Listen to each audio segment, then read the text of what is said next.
appropriations provided for fiscal years 2026 and 2027.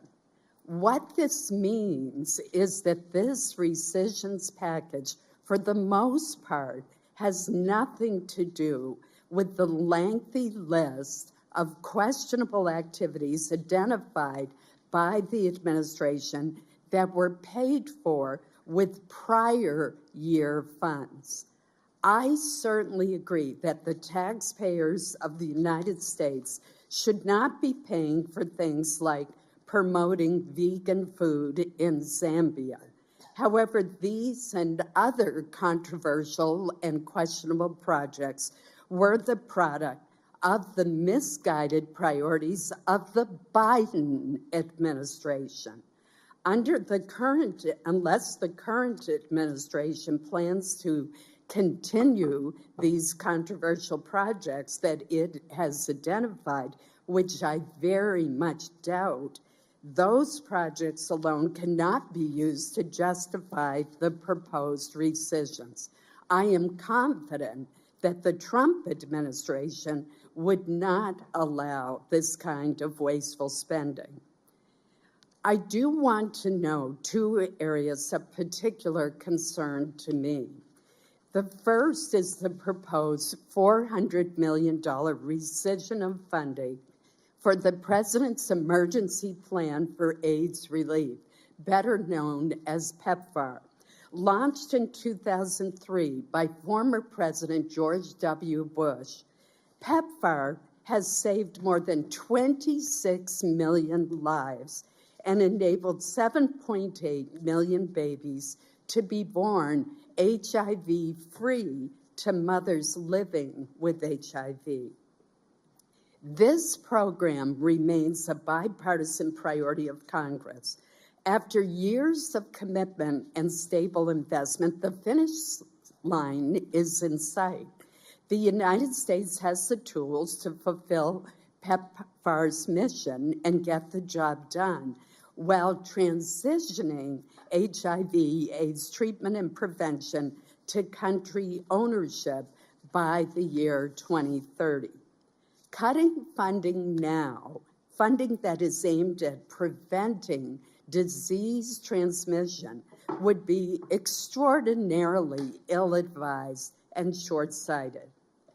The second area I want to highlight is the proposed elimination of advanced appropriations to the Corporation for Public Broadcasting. The vast majority of this funding, more than 70%, actually flows to local television and radio stations. In Maine, this funding supports everything from emergency communications in rural areas to coverage of high school basketball championships and a locally produced high school quiz show. Nationally produced television programs such as Antiques Roadshow, Daniel Tiger's Neighborhood are also enjoyed by many throughout our country. I understand, however, the concern about subsidizing the national radio news programming that for years has had a discernibly partisan bent.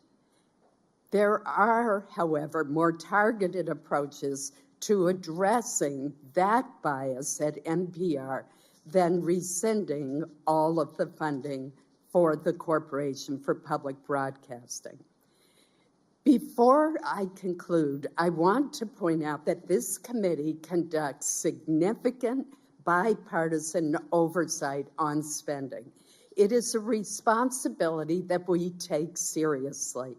Part of being responsible stewards of taxpayer dollars means having the information that we need to make spending decisions. Delayed budgets, missing details, and omitted spend plans make the federal budget less transparent and less accountable to the people and their elected representatives. Finally, I want to note that the spending under the jurisdiction of the Appropriations Committee, which now makes up just 27% of the federal budget, is projected to decline to about 1/5 of annual spending in coming years. I now am pleased to recognize Vice Chair Murray for her opening statement.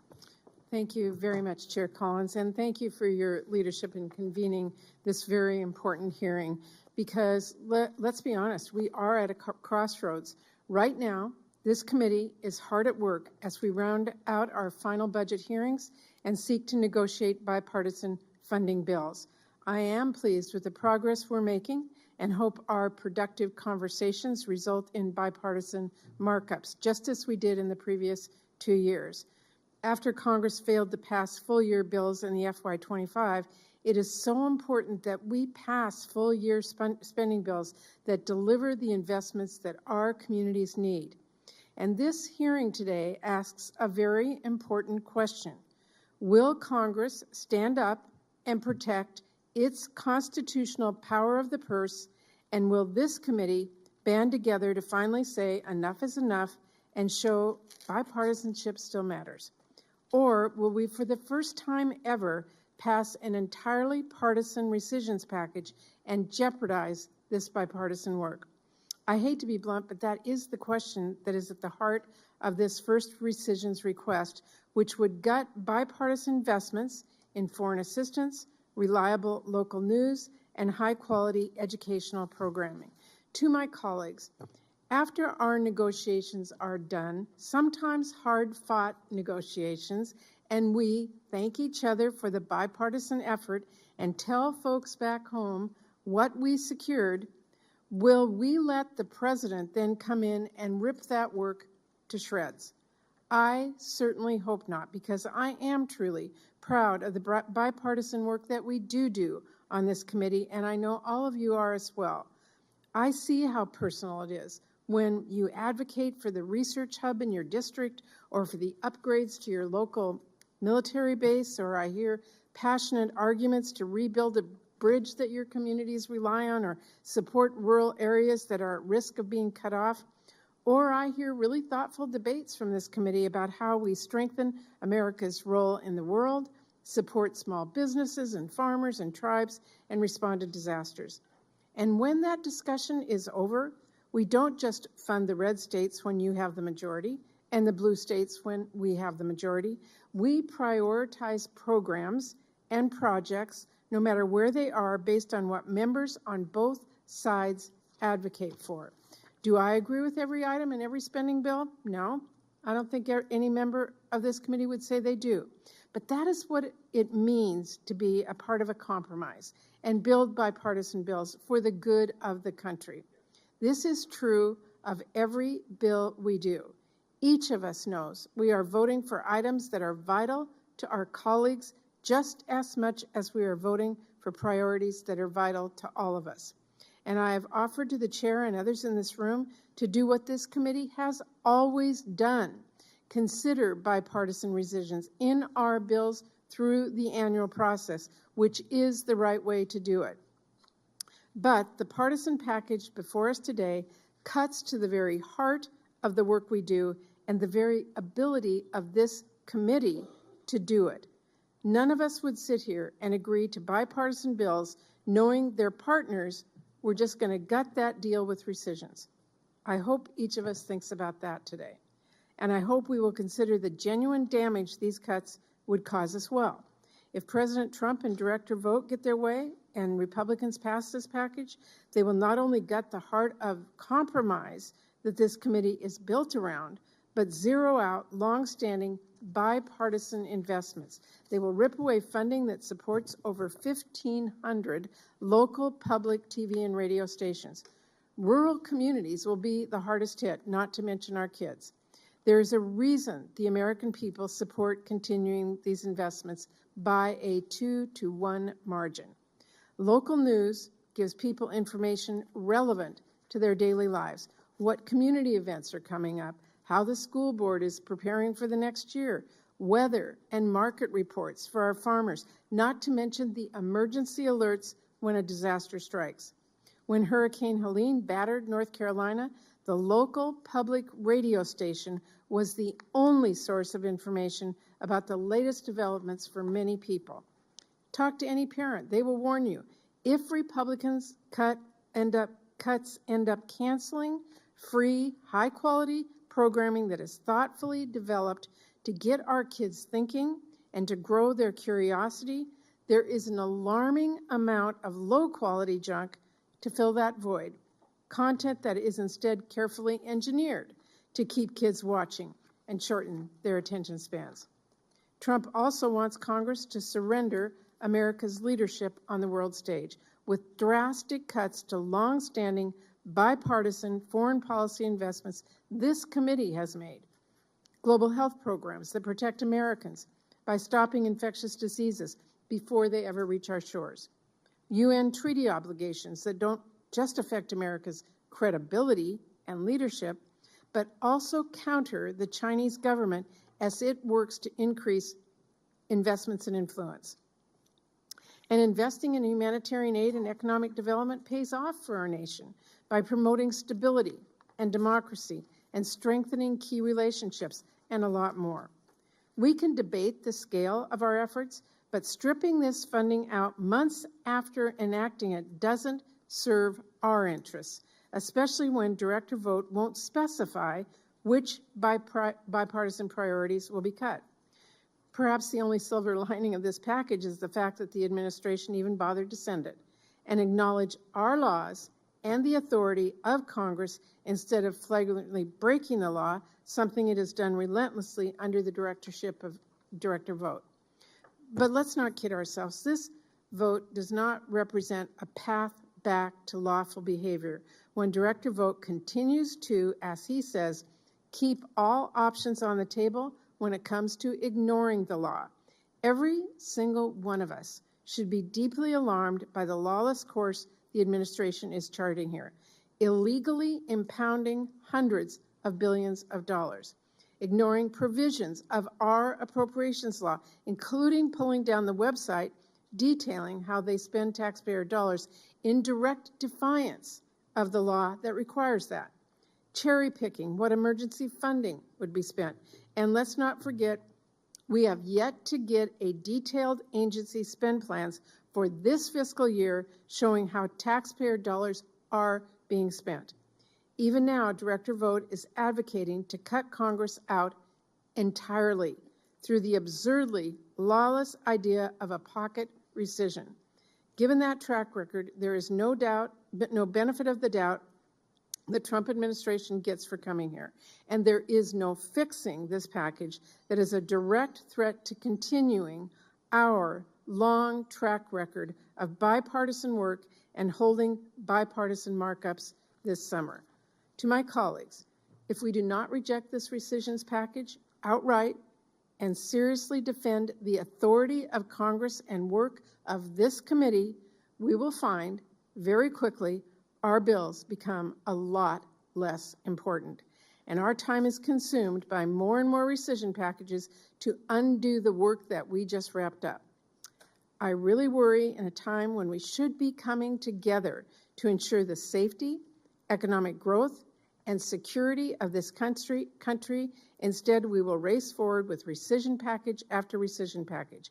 It will be PBS and PEPFAR that get chopped this time, maybe family planning, investments in public education, public schools next.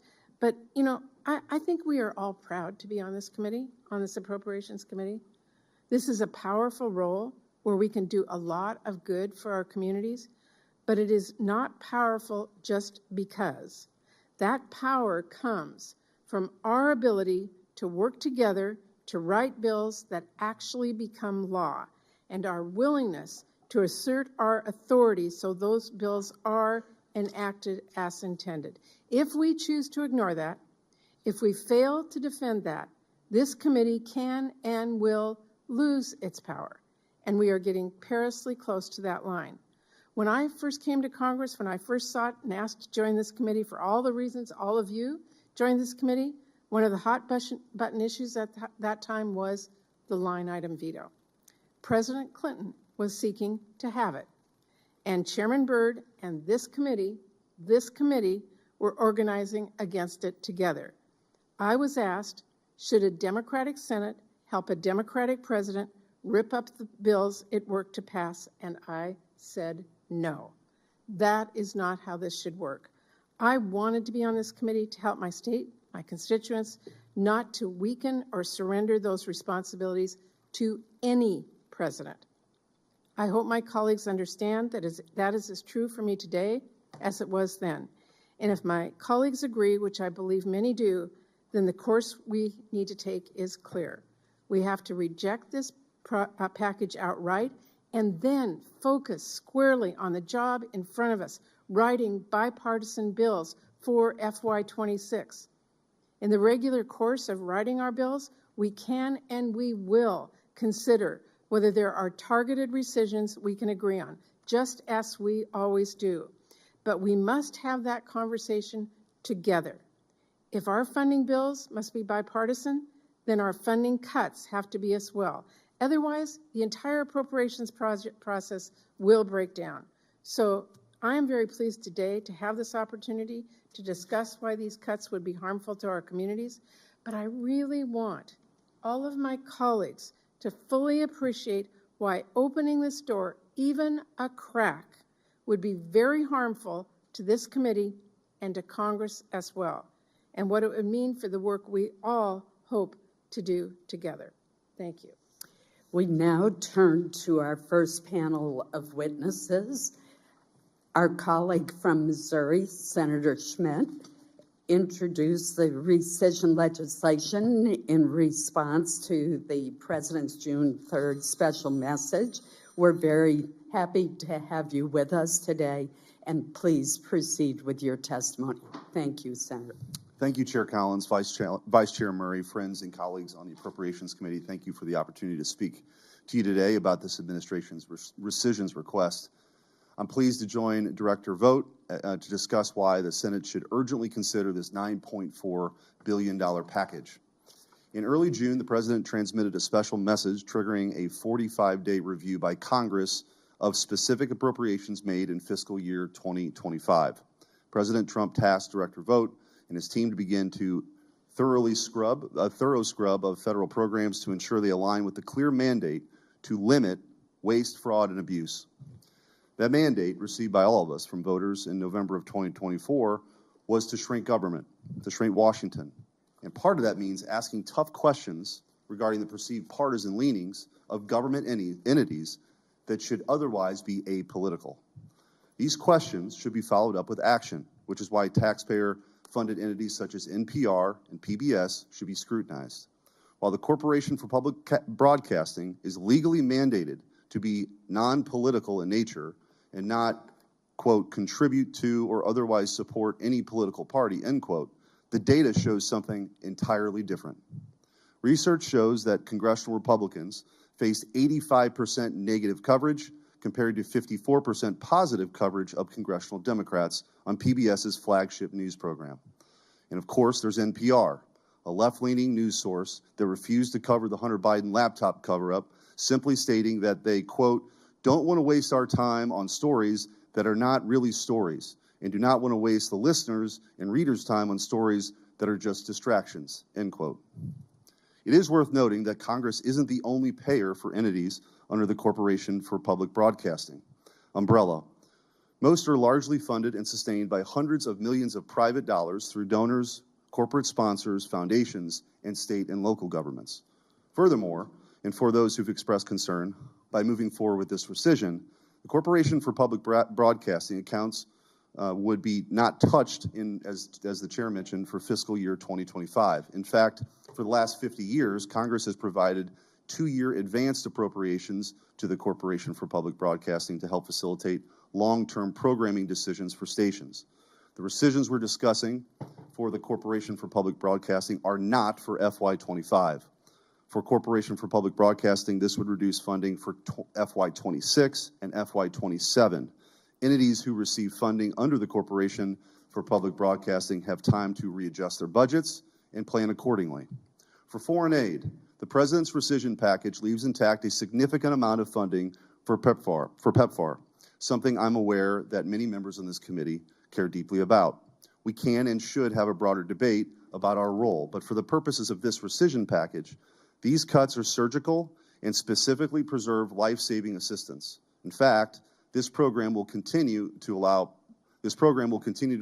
PEPFAR to carry out its long-established mission to provide life-saving services. What this package does cut is numerous instances of egregious examples of blatant government waste and abuse, just to name a few. $35 million to address vasectomy messaging frameworks and gender dynamics in Ethiopia. $3 million for Iraqi Sesame Street. $500,000 for electric buses in Rwanda. $800,000 for transgender people, sex workers, and their clients in sexual networks in Nepal. $4.4 million to funding to recruit gender and inclusive development experts. $2.5 million for teaching young children how to make environmentally friendly reproductive health decisions. $4 million for sedentary migrants in Colombia, just to name a few. This committee, and I think this is a very important point, this committee did not line item these programs. An appropriation was sent to the State Department, and some bureaucrat violated the trust of the American people with these outrageous programs, and dare I say with this committee. Why are we investing millions of dollars in something as wasteful as recruiting gender and inclusive development experts, or $800,000 for prostitution rings in Nepal? Turning over rocks and seeing what's underneath them is exactly what Congress should be doing. Just in the last 10 years, we've seen a 40% increase in state and foreign operations funding. With such a large influx of spending, it can be easy for executive branch Democrats to get comfortable and insert U.S. tax dollars in places far beyond the scope of congressional intent. Reining in power that the administrative state has seized is critical as we stare down a $37 trillion debt, and is critical in restoring trust in government. Just like hardworking Americans across this country make difficult decisions to balance their budgets and cut unnecessary costs, so too must their government.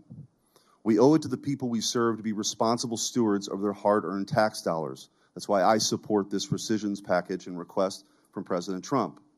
Just as Ronald Reagan once famously quipped, "No government ever voluntarily reduces itself in size." I'm proud to work with this administration, who's taking a tough look at itself and is willing to come to Congress and make reforms. As I sit before this committee, I look forward to working with all of you to examine every dollar we spend, cut what we don't need, and invest where it matters most. Because restoring fiscal responsibility isn't just good policy, it's a commitment to the future of this country. Thank you, Madam Chair, and I appreciate the opportunity to engage with this committee on this important legislation. Thank you very much for your presentation. Senator Schatz, thank you for being here also. Thank you, Chair Collins, Vice Chair Murray, members of the committee. This is the first time I've been on this side of the dais. I have to say the altitude difference is affecting me a little bit. It really is an honor to be here to argue against this rescissions package on behalf of all of you. On behalf of all of you as appropriators. Now, I want to be abundantly clear. I like Eric Schmidt a lot, but this is a very important point, and it's actually fatal to the rescissions package. Every single program that Senator Schmidt just mentioned has already been canceled. Every single program, and there's a longer list that was on a Fox News Chiron, and Senator Graham and I have kind of gone over all of this. There are a bunch of different examples of terrible sounding things. They are all done, and they all belong in the previous federal fiscal year. So now that it's Marco Rubio's State Department and Marco Rubio's USAID agency, and now that it is Donald Trump's White House, none of these things are happening. This is a rescission of Trump's CR in the current federal fiscal year. And so if you have a problem with any of those programs, let Lindsay and I write a bill that prohibits the use of funds for any of those seemingly improper uses of funds. That's the way to do this. Colleagues are being asked on this committee to cut programs that I know each one of you have personally prioritized, because we get the letters. Whether you're chair or the ranker of a subcommittee, you get a letter from your colleagues saying, could you please prioritize XYZ program? And many of the programs that at this, I mean, I'm talking about right now, in the same time period, we are receiving letters, please save this, please save that, please plus up that. That's what we're cutting right now in this rescissions package.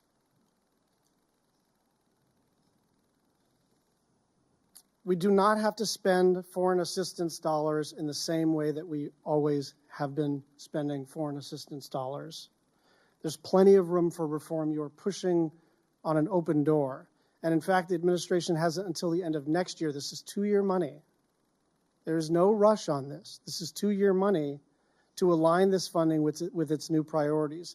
But we're being asked to rescind billions of dollars without even knowing which programs are being canceled. Just so you understand how this legislation works, it's big baskets of money. So you have no idea whether the program that you are prioritizing is going to be cut or not, and they are not providing any clarity about that. You would think that if you're asking the Congress to use this extraordinary authority under statutory law, that you would have a line by line, here's what we're cutting, here's what we're keeping, here's what we're cutting, here's what we're keeping. The answer that we are going to receive is, let me take that under advisement and get back to you, or I don't know, that's none of your business, or I'm not sure what it is. There is no reason not to have specificity other than the math doesn't add up. The things that you care about are being cut in here, and they don't want to specify it. And that brings me to what is definitely in this package. $900 million in cuts from global health programs, including PEPFAR and efforts to combat diseases like malaria, TB, and polio.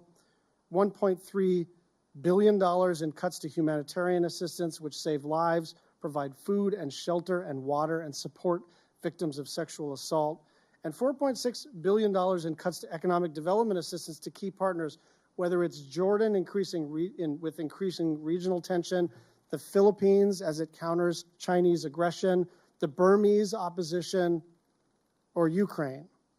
And gone is $1 billion in support for organizations like UNICEF. Everybody that was opposed to those things that were on that Fox Chiron, everybody that found some of the things that Senator Schmidt talked about as objectionable, also hastened to say, I don't want to cut UNICEF, I don't want to cut PEPFAR, I don't want to cut the World Food Program. Guess what is in this rescissions package? All of those things are being cut, and none of the things that you object to. They've already been eliminated. This is not just a question of policy. This is also a question of what this committee is even for. Being a Senate appropriator is an honor. It means something. It means that the executive branch proposes and the legislative branch disposes. It means that we, as the Article I branch, hold the purse strings, that is subject to cloture. So what's at stake here is more than the particular provisions of the rescissions package. It is whether we're going to willingly set up a situation where bipartisan negotiations are ripped up whenever there is a trifecta.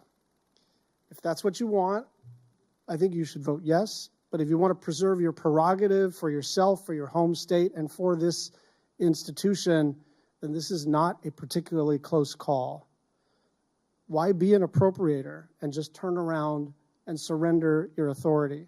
Because it is SFOPs today, but it's going to be THUD, it's going to be AG, it's going to be Labor H, it's going to be Milcon VA, it's going to be CJS tomorrow. So I encourage all of my colleagues on a bipartisan basis to think hard about the precedent that we would be setting if we voted yes on this package. Thank you very much. Thank you for your testimony, Senator Schatz. I want to thank you both for taking the time to look at the rescission package and share your thoughts with us. Thank you. I now welcome Russell Vought to the witness table.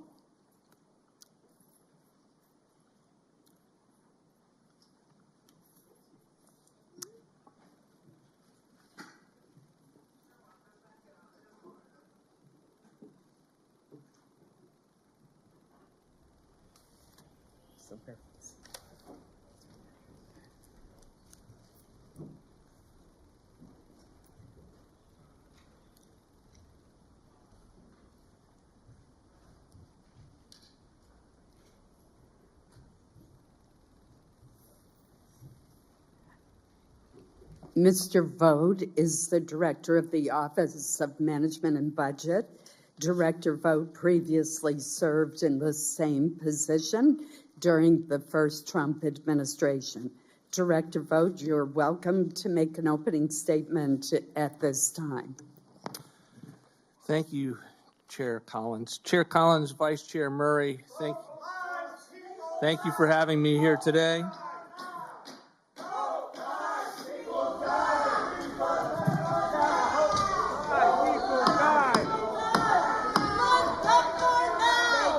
The hearing will suspend. The hearing will suspend.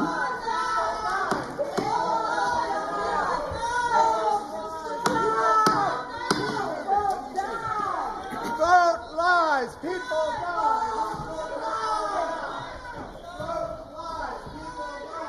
I recognize that people feel passionately, but we must have order in the hearing room so that we can proceed.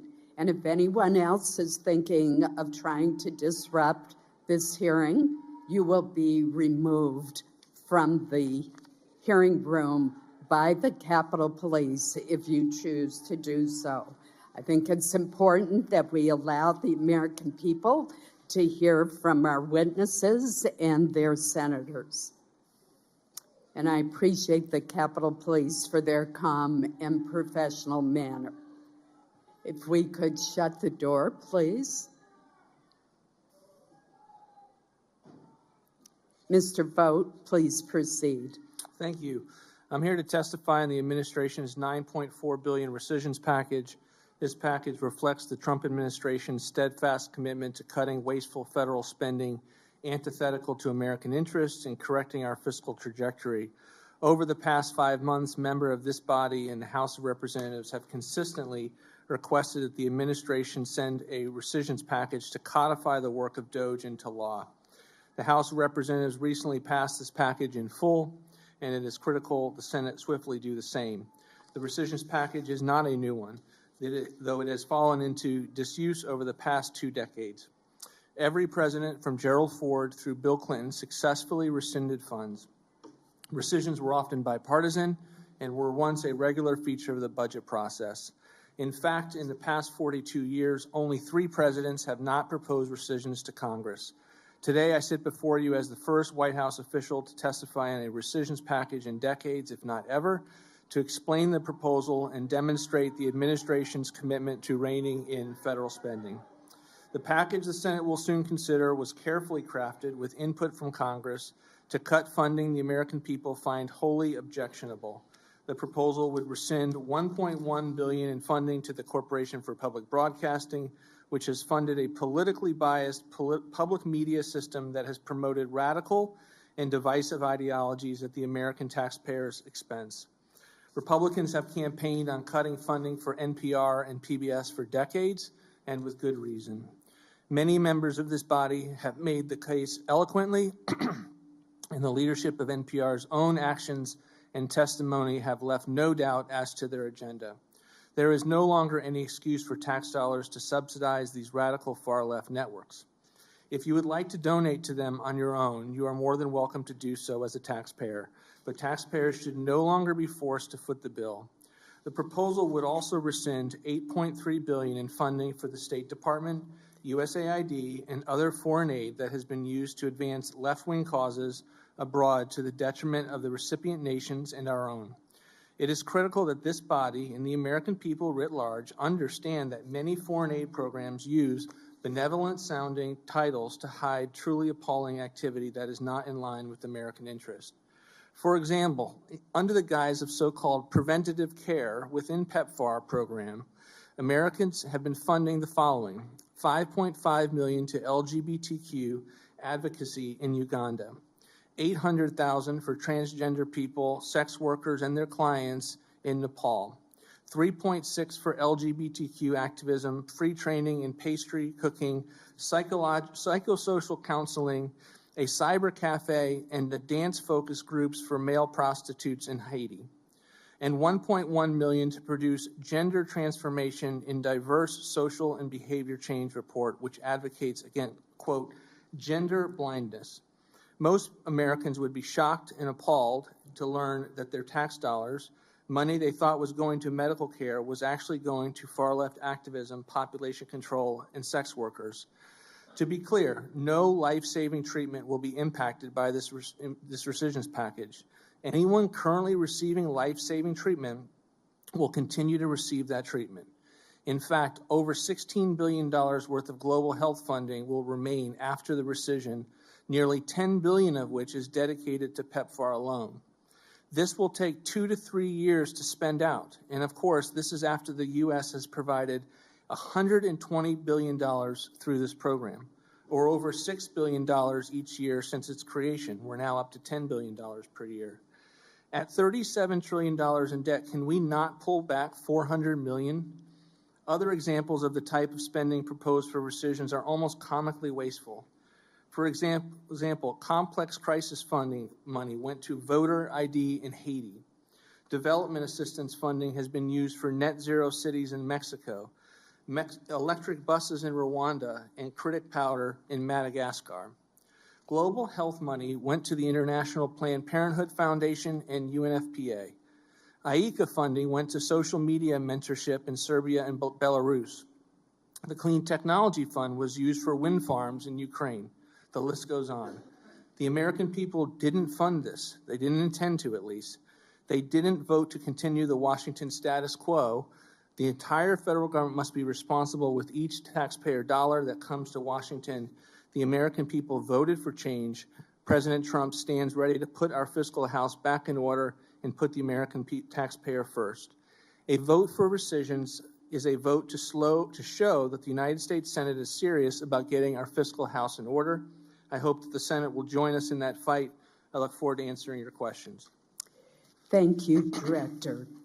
First of all, you just gave us a list that is very similar to ones that all of us have read and that I addressed in my opening statement. These are programs that were funded in the Biden administration. There's no way that President Trump's administration would allow such wasteful and questionable spending. So I am puzzled why you would be cutting funds that the president signed in March as part of the continuing resolution, when now your appointees are there to prevent the kind of spending that most of us would find to be reprehensible and a waste of taxpayer dollars. Thank you for the question, Senator. And I was, in listening to the opening statements, I was encouraged to hear the bipartisan outrage for some of these programs. I would add a couple points in direct response to your question, Senator. These are largely multi-year funding. There is some expiring funds with regard to fiscal year 25, but the way that this was structured was to find the waste, the abuse, the average on an annual basis for grants that get re-upped each and every year. And so we are in $37 trillion in national debt. Our view is to see, when we look at these programs, can we do it cheaper as evidence about what we find, and then to reflect that with some savings to the taxpayer. We think that we're doing that here, and that is the extent to which we don't want to just plow it into additional spending. We actually want to have it lead to a more efficient federal program in the area of PEPFAR or whatever economic development assistance that we might find. The other thing I would say is the extent to which the normal pipeline for these funds is something we're taking a close look at. I mean, we don't want to re-up the same spending to the same NGO with a different grant title. That's not success here. And so it will take some time for us to be able to find the types of groups that can dispense these funds in ways that are consistent with this administration's priorities. Well, let me also take issue with your statement that, quote, no life-saving treatments will be impacted. When you look at PEPFAR, you are eliminating a lot of the prevention programs. And just this past week, the FDA approved a twice yearly injection that provided significant protection against HIV infection in clinical trials. We've seen literally 26 million lives saved through a combination of prevention and treatment. We can't tell, in looking at the information that you've given us, because it's not specific, whether the rescission would harm our efforts to prevent the spread of tuberculosis or polio or malaria. Those are all programs that have been proven effective.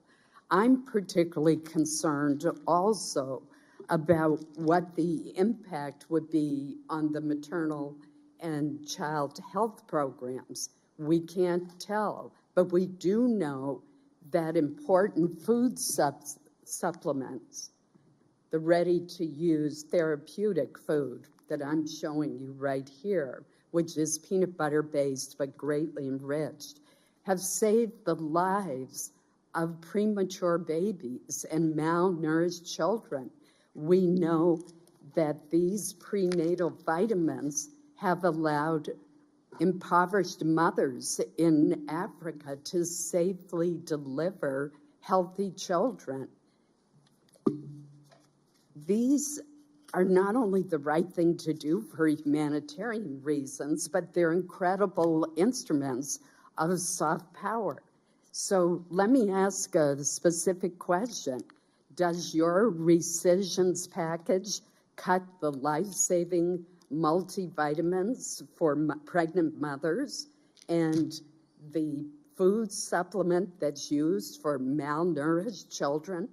No, we apportion that funding consistent with this administration's priorities, and that funding is flowing. What we are getting at is preventative, and I do put it in air quotes. I'm not saying there's not good preventative care, and the example that you gave with regard to drugs that are being approved just this week in FDA are in another category of drugs that will largely be protected, certainly will under this rescissions bill. And again, there's $10 billion left for PEPFAR, even if this rescissions bill were to pass.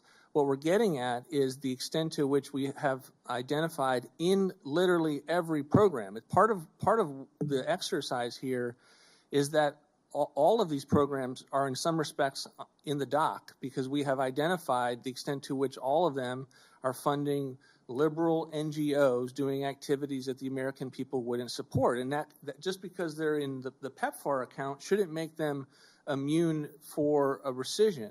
And so when we look at preventative and we're saying in $9.3 million to advise Russian doctors on how to perform abortions and gender analysis, $4.4 in funding to recruit gender and inclusive development experts, $45 million to International Planned Parenthood Federation. This isn't the American people. If we went to a diner and we said, what is preventative care? And we included all manner of doctors in that diner conversation and said, what's the kind of preventative care that you would support and you think would make sense? My guesses would be in the area of the drugs that you mentioned. My guess it would also not include this kind of waste and abuse. This is actual savings to the taxpayer that we could recoup, and at the end of this rescissions package, still have $38 billion in unobligated balances, $10 billion in unobligated balances for PEPFAR. But Director, those kinds of wasteful expenditures are not going to occur in this administration. That's my whole point. And I know for a fact that both of these products, which are made entirely in America, are being held up.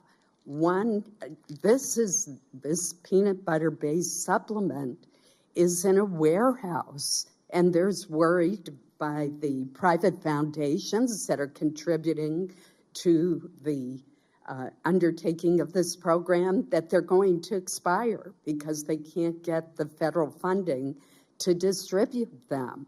Senator, the funds were apportioned. We're happy to look into. There has been a lot of news out there with regard to what is occurring. I just read this morning with regard to one of the drugs that you just mentioned. And again, we have it protected with regard to this rescissions package. And so I understand we haven't been in the business of doing rescissions packages for quite some time.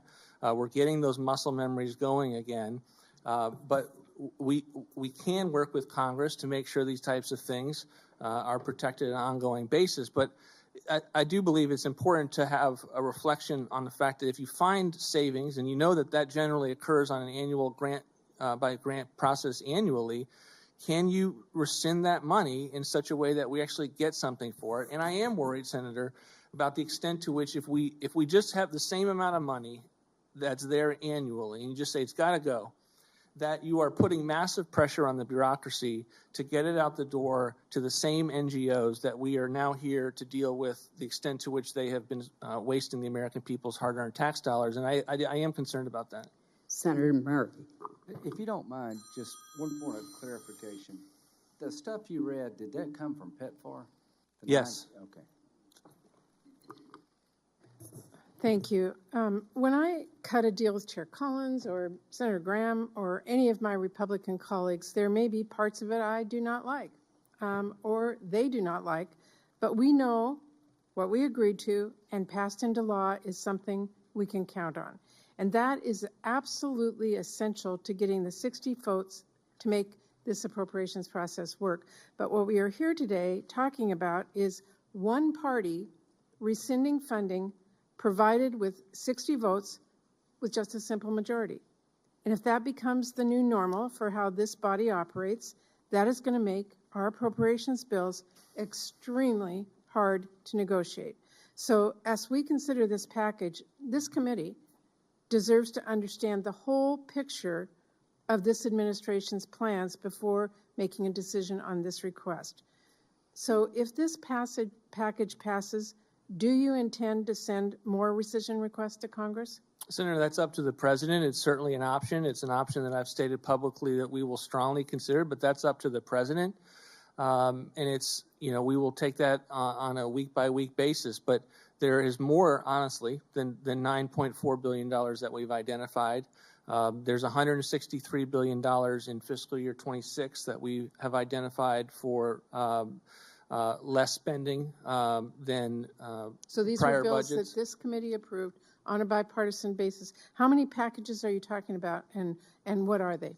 Again, we have no decisions on those have been made, but we do want to see how successful this effort is. When I went through the confirmation process, you specifically were reminding me of the Impoundment Control Act's process to be here and to bring forth rescissions if we find waste, fraud, and abuse, and to give Congress an opportunity to vote on those. And that's what we're here to do. And again, I think you're also making a point about process.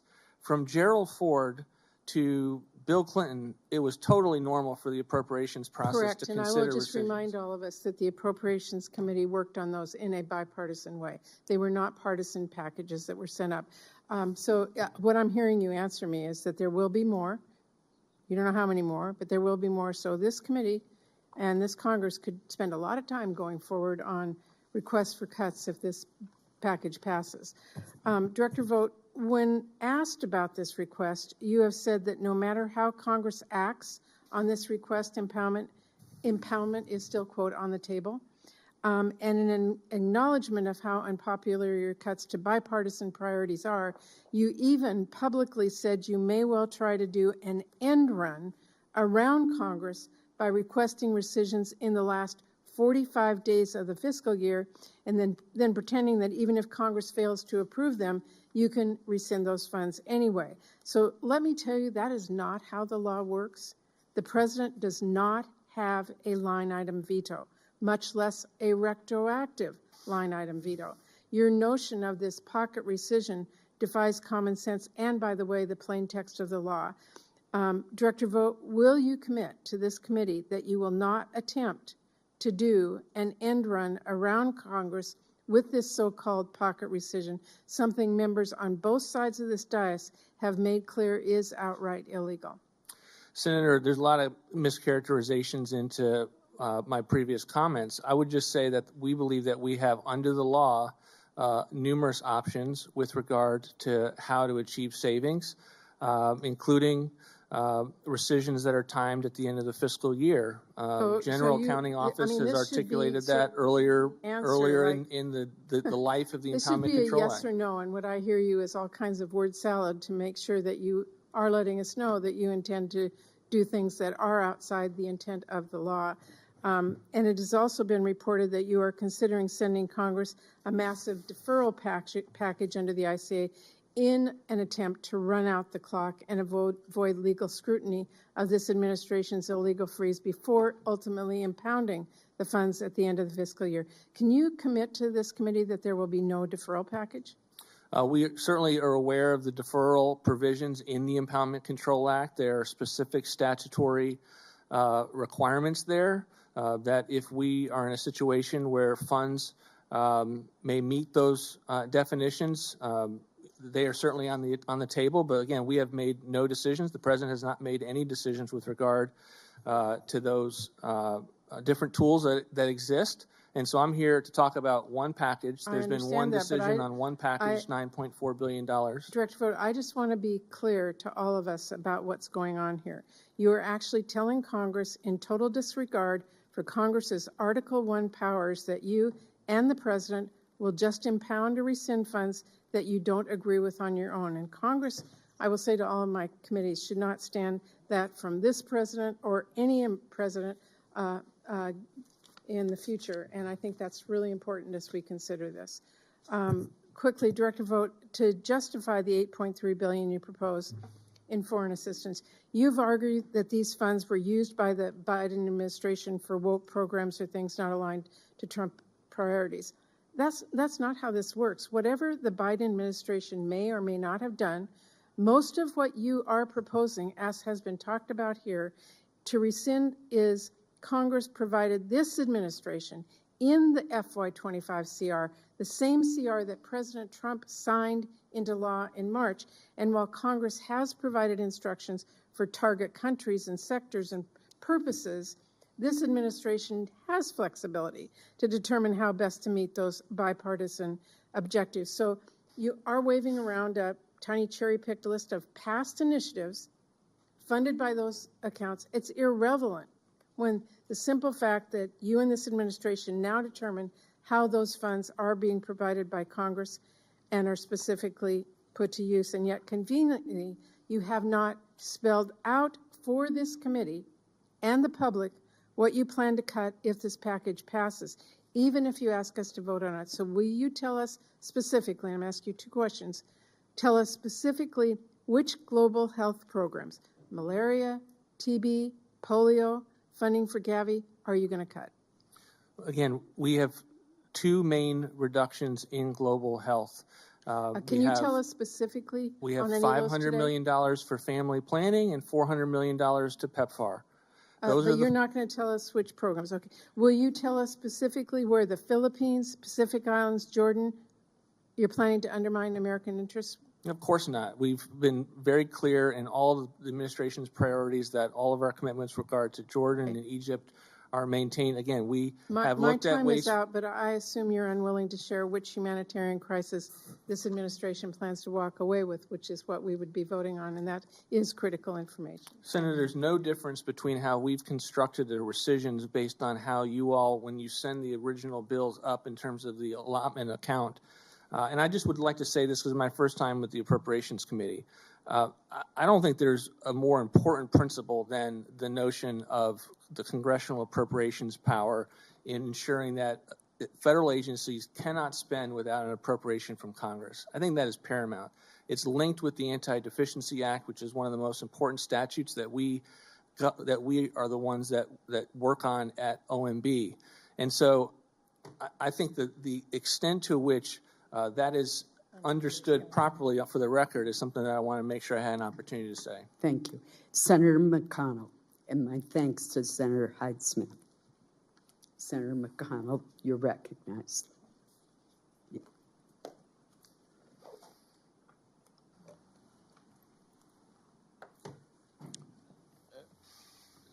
Thank you, Senator Collins. I'll start by associating myself with the comments that she made about the importance of American soft power. interestingly enough, over my years in the Senate, the biggest supporters of soft power I've run into have been the military, generals, who are fully aware of how much more costly it is to have a war than to prevent one. And it's at a very low cost to our country, built some pretty good relationships, particularly in countries in the Middle East that certainly wouldn't be described as democratic. Reforming the way we invest in peace and stability is certainly worthwhile. And there's plenty of absolute nonsense masquerading as American aid that shouldn't receive another bit of taxpayer funding. But the administration's attempt to root it out has been unnecessarily chaotic. In critical corners of the globe, instead of creating efficiencies, you've created vacuums for adversaries like China to fill. Responsible investments in soft power prevent conflict, preserve American influence, and save countless of lives at the same time. So if we're concerned about spending, and we should be, it's important to remember what wars cost. At the height of World War II, 37% of our GDP was spent on defense. In Korea, 13%. In Vietnam, 9%. The Reagan buildup, only 6%. Obviously, peace through strength, it means more than just saying it. It means actually demonstrating it. So that's just a fact that soft power, at very little expense, goes a long way. And tellingly, some of the folks who talk most open about the importance of soft power, as I just indicated, are the military. That they know exactly what I've already said about the cost of having one.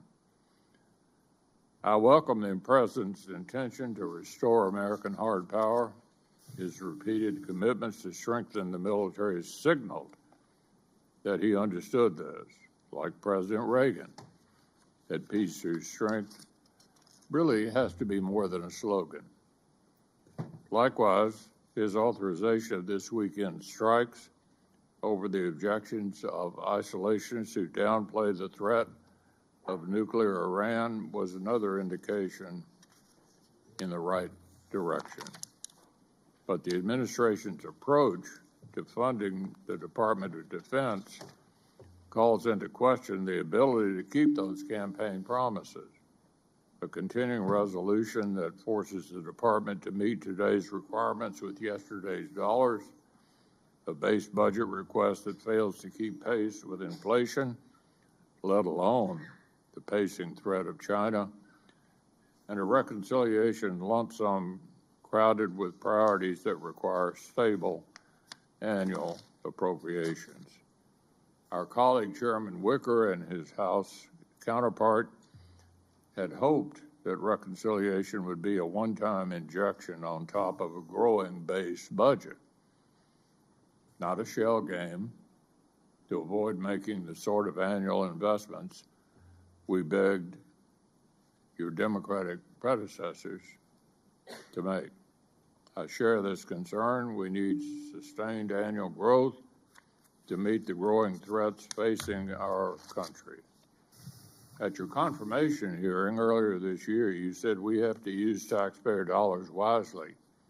I couldn't agree more. I want to get the most out of every dollar the Department of Defense requires to keep America safe and advance our global interests. By providing for the common defense is our most fundamental obligation. Dividing funding for major existing bipartisan priorities between base budget and reconciliation isn't just counterintuitive, it's actually counterproductive. And asking Congress to fund a budget that defines our strategy rather than using strategy to define the budget is dangerous. So let me understand a few things. Why haven't we received the administration's analysis of the future year impacts of major reconciliation in investments like Golden Dome? How do you propose to pay for them without significant increases in future-based budgets? Why has the administration taken programs with broad and long-standing bipartisan support, like the Virginia-class submarines, and put them in a partisan reconciliation bill? Finally, do you even believe we need sustained growth above inflation in our defense budget? Or should we expect annual cuts from this administration like we got from the Biden administration? Thank you, Senator, for the question, and I do appreciate acknowledging the extent to which our budget does include both the base and the reconciliation levels, and I understand there's disagreement on that front. Just from our perspective, we believe that the current appropriations process is, to some extent, broken. We're living under a CR, so no matter what level was put forward previously, it ended up with a continuing resolution in which we do not see any increases for defense spending. Similarly, there are hot button issues that I think have kept the appropriations process. Think of the wall, think of ICE programming that have kept the appropriations process from working and almost led to the brinksmanship at the end of the fiscal year. We certainly saw that in the first term. And so our view is that we can't afford, from the country's perspective, from a national security's perspective, to trust that the appropriations process will work as we all intend and hope that it would, in that we have to use Republican votes to secure the defense increases, the homeland increases, and even things like air traffic control and some other things. So from the standpoint of what does the budget reflect, it's $1 trillion between both categories. Color of money is no different.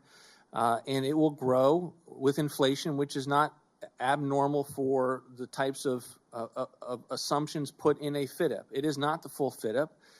We haven't gone through our national security strategy or national defense strategy. That is work in progress.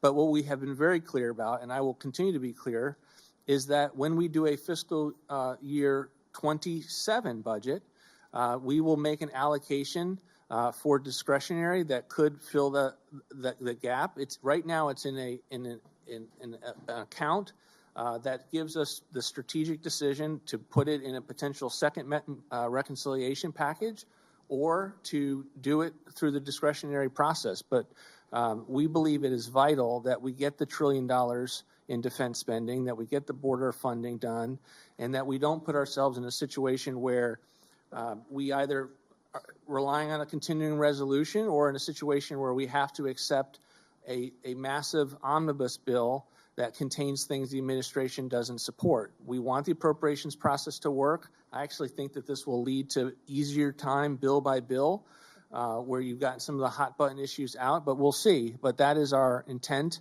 and I certainly thank you for the ability to explain where we've been on it. Senator Reed. Well, thank you very much, Chairman Collins, and I want to also thank you for mentioning the importance of therapeutic foods for children across the globe. We have a production company, Bethesda in Rhode Island, and they have witnessed stop and go, funds cut off, supplies waiting in the air warehouse rather, while children are starving. And that's not something to take pride in, Mr. Vought. But that's been the result of your activities. I also want to make a point that my colleagues have made too. To get our appropriations through, you need 60 votes. You need a bipartisan coalition of people. And if we do that, we can't turn around and then on a partisan basis of 50 votes undercut it, because we have to maintain for our own, I think, congressional integrity and continuity. We have to maintain what we put together in a difficult process. And I think that's a point that Senator Collins and Senator Murray have both made. And then what we see emerging, Mr. Vought, frankly, is whatever we do will be, sort of suggestive, but not controlling, as I believe the Constitution requires, because you'll have rescission packages that come up here every other week, taking out everything you want and, allowing things that you don't want to survive. So I think it's the wrong approach, and I'll make that point up front. And let me ask a very brief, and I would hope for sharp responses from you. How much are you proposing to cut from the non-defense discretionary budget in FY 2026? $163 billion, 20% reduction, the lowest level since fiscal year 17. And how many federal workers will be eliminated because of those cuts? We don't have a rack up for that. It's an ongoing assessment as we figure out where we are throughout the fiscal year. Well, I mean, published sources indicate over 100,000 people in non-defense agencies. Now, what's the budget request for OMB this year? We have about a $120 million budget request. I think you're getting at that it's an increase, and we believe that's absolutely vital. You look at us from the standpoint of the work that we do, the extent to which the debt continues to grow, the extent to which we are putting forth recommendations and in charge of the deregulatory agenda, in the same way that we are trying to plus up Coast Guard and try to plus up ICE agents. We also believe it's important to plus up those examiners, career examiners. Cutting to the chase, my numbers are 146 million. I don't have it in front of me. This wasn't a OMB budget appropriations, but happy to get you our specific level.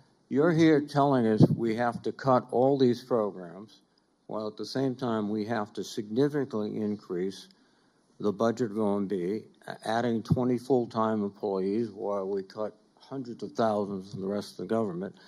And really, from what you've been saying today, this is not about budget analysis. You haven't produced any cost-benefit analysis. You haven't talked about these programs in the sense, well, it's not working because the goal is to reduce AIDS.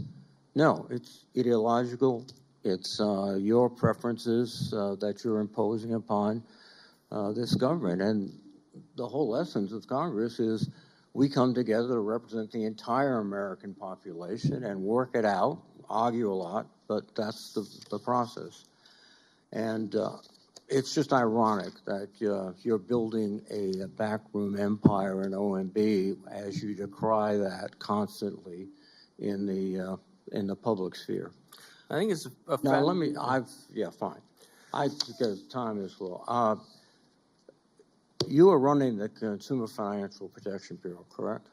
I am, but I'd like to respond to the last question in the sense that we're talking about 20 career examiners as if that is somehow going to break the bank. And in particular in your area, Senator, we had one resource management organization that covers the entirety of the Department of Defense, the entirety of state and foreign aid, the entirety of the intel community, the entirety of the Department of Veterans Affairs. That type of resource management organization needs more career examiners to be able to continue to do the job that it does. Look at General Accounting Office. I don't think they provide very much value add, to be honest with you. They are massive. They are absolutely massive. We don't want to have anywhere near that level of FTEs, but it's important for us to be able to grow. I suspect if I asked any one of your colleagues if they needed more people to do their job, they'd say the same thing. So it's not particularly compelling. But I want to get at a point, and excuse me. You are running the Consumer Financial Protection Bureau. You have reduced the manpower in the Service Members Affairs Division, correct? I am trying to. I am in You are trying to. So you're putting more people in OMB, but you're taking away the people who are dedicated, in fact, the only place in the government, to protecting the finances of men and women in uniform in the United States, that everybody rolls the flag up and says they're great, they're great, they're great.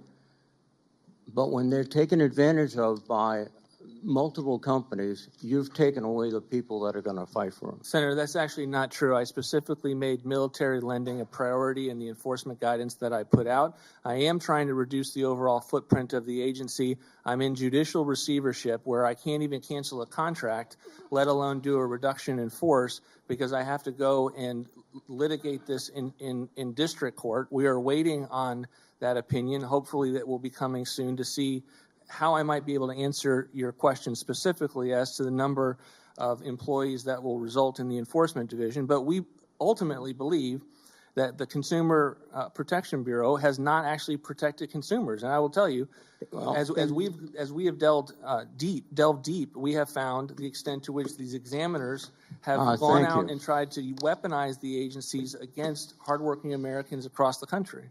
Well, they're trying to protect soldiers, sailors, Marines, airmen, and space guardians. And we protect that and you enforcement. don't care a bit about them. Thank you. Senator Hyde-Smith. Thank you, Madam Chairman and Vice Chairman, and certainly thank you for the witness that we have today. And I just want to commend the administration's work to rein in the federal spending, and I support the goals of putting this nation's fiscal house back in order. So thank you for what you're doing. While mandatory spending is the biggest contributor to our annual budget deficits and the overall national debt, discretionary spending should not be exempt from scrutiny. And we should always be examining ways to reduce unnecessary expense to American taxpayers. So I applaud your efforts and support you in that. I, too, would like to discuss the recommendation to rescind the $2.5 billion of the $3.9 billion appropriations of FY 2025 for USAID Development Assistance Account. The Development Assistance Account is intended to fund programs that help end extreme poverty, promote resilience, and support democratic societies. In practice, however, some of those funds haven't been used wisely and met their intent. They have not done that. But I want to bring to your attention an example of how development assistance funds are being put to good use. This is specific to Mississippi. The Feed the Future Innovation Lab for Fish, or Fish Innovation Lab at Mississippi State University. Mississippi raises more catfish than any state in the country. We do it well, and we've had a lot of experience doing that. Since 2018, Mississippi State's Fish Initiative Innovation Lab has advanced U.S. economy, security, and trade interests through its work to promote global food security, improve livelihoods, and strengthen the resiliency of aquatic food production in developing nations. The lab's work truly illustrates the proverb, give a man a fish and you feed him for a day, teach a man to fish and you feed him for a lifetime. This is exactly what the MSU Fish Innovation Lab is doing. Rather than giving other countries food, we are teaching them how to feed themselves through modern aquaculture practices. Mr. Director, the recessions package states that enacting the proposed USAID development assistance rescission would align remaining funds with appropriate priorities. Would you consider the Mississippi State University Fish Innovation Lab an appropriate priority? Thank you, Senator, for the question. We will still have $5 billion nearly in this funding for priorities and programs like this, of which this will be protected. So we have no desire in this rescission package to touch that funding that seems to be so successful. Great. And I would love to invite you and your staff down to make a trip to the lab to learn more about that great work that they are doing. And just want to invite you there. And I appreciate you working with me on this particular subject because it is money well spent and a great program. Thank you, Senator. Thank you. Senator Merkley. Well, thank you very much, Madam Chair, and welcome, Director Vought. You mentioned that your pocket rescissions were misunderstood. Are you pledging us today that you will do not submit rescissions within 45 days of the end of the fiscal year? I'm not making that commitment. I'm saying that no decision has been made with regard to any additional rescissions package or the timing of those rescissions package. Well, colleagues, I really want to emphasize that this strategy of using delays and freezing and impoundments and slow walking contracts and rescissions, partisan rescissions, pocket rescissions at the end of the fiscal year are all part of an unconstitutional plan to steal the power of the purse from Congress as stated in the Constitution and put it in the power of the President. Mr. Vought's previously told me that he strongly believes that the Impoundment Control Act of 1974 was unconstitutional. That will get to the Supreme Court. But I want to be clear, the U.S. Supreme Court has already ruled twice on the question of whether or not the power of the purse resides with Congress. And I consider this multifaceted strategy to be a huge attack on our Constitution. And I regret that you've undertaken it, as in you'd made a pledge to the Constitution, an oath to the Constitution, not to the President of the United States. I did find it concerning in your testimony that you note life-saving treatment. No life-saving treatment will be impacted by this package. Do you consider any life-saving treatment to have been halted by the January 25th 90-day freeze on AID? We do not believe that life-saving treatment was halted through the various reviews. Certainly not the direction of policy officials. Throughout the first month, there was malicious compliance at times, and we worked through those as an administration. But that certainly was never intended to be halted. Well, I consider that to be a huge deception that does not do justice to the truth. On January 25th, a 90-day freeze was announced halting PEPFAR. 60% of the PEPFAR staff was fired.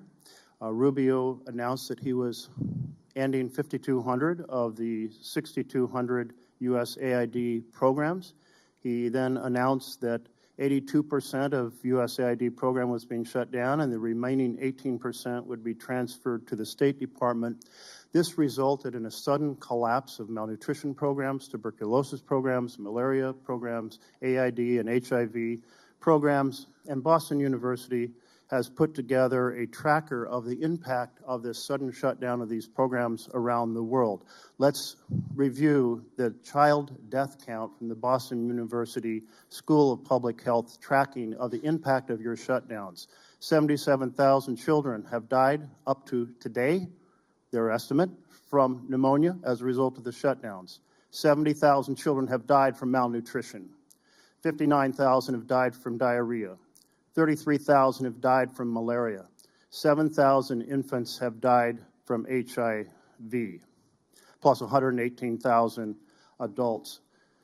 We are talking 250,000 children because of your irresponsible shutdown of programs that Congress had fully authorized and you unconstitutionally shut down in partnership with Elon Musk and the Secretary of State.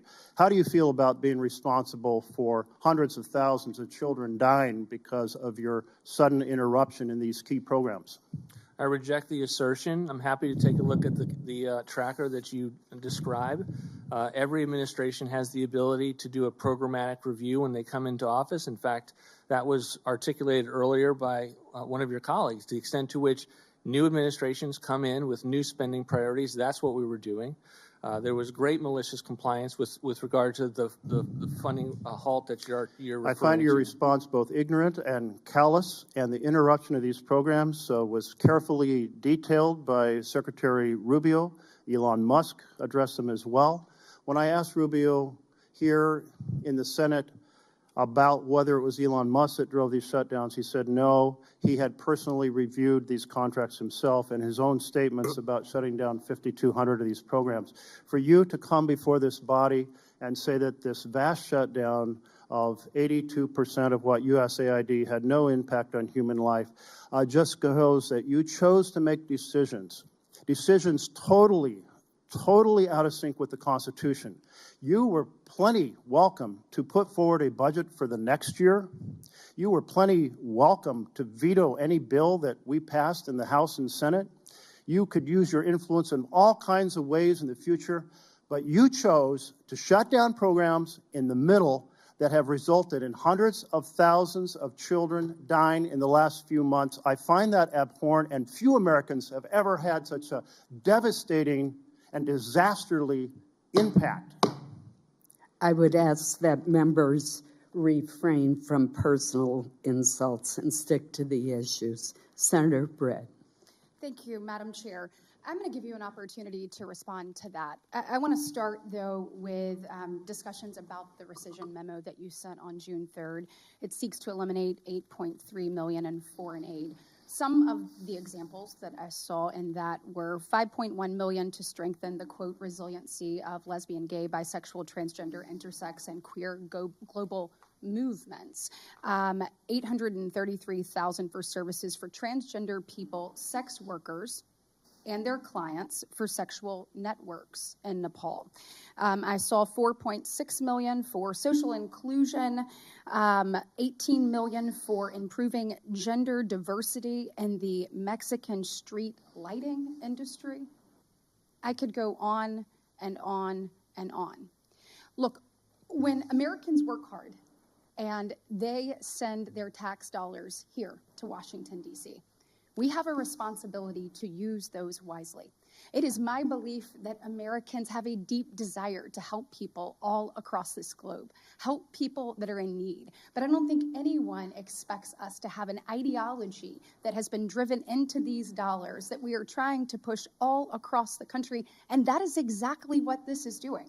And when we look at this, the dollars that I know Americans care about are feeding hungry children, making sure that we don't have disease spread across the globe. And I have heard you and this administration say that you are committed to that. So I want to give you just a minute to respond to my colleagues' comments and also talk about what programs you're putting in place and how you're ensuring that we can still, as the chair mentioned earlier, know the importance of soft power and know that if there is a void or a vacuum left, it will be filled, but it'll be filled by people that we do not like. And so I think Americans have a deep desire to help, a deep desire to do, but absolutely no one is sending their tax dollars to move forward a liberal ideology across the globe. So can you respond to that?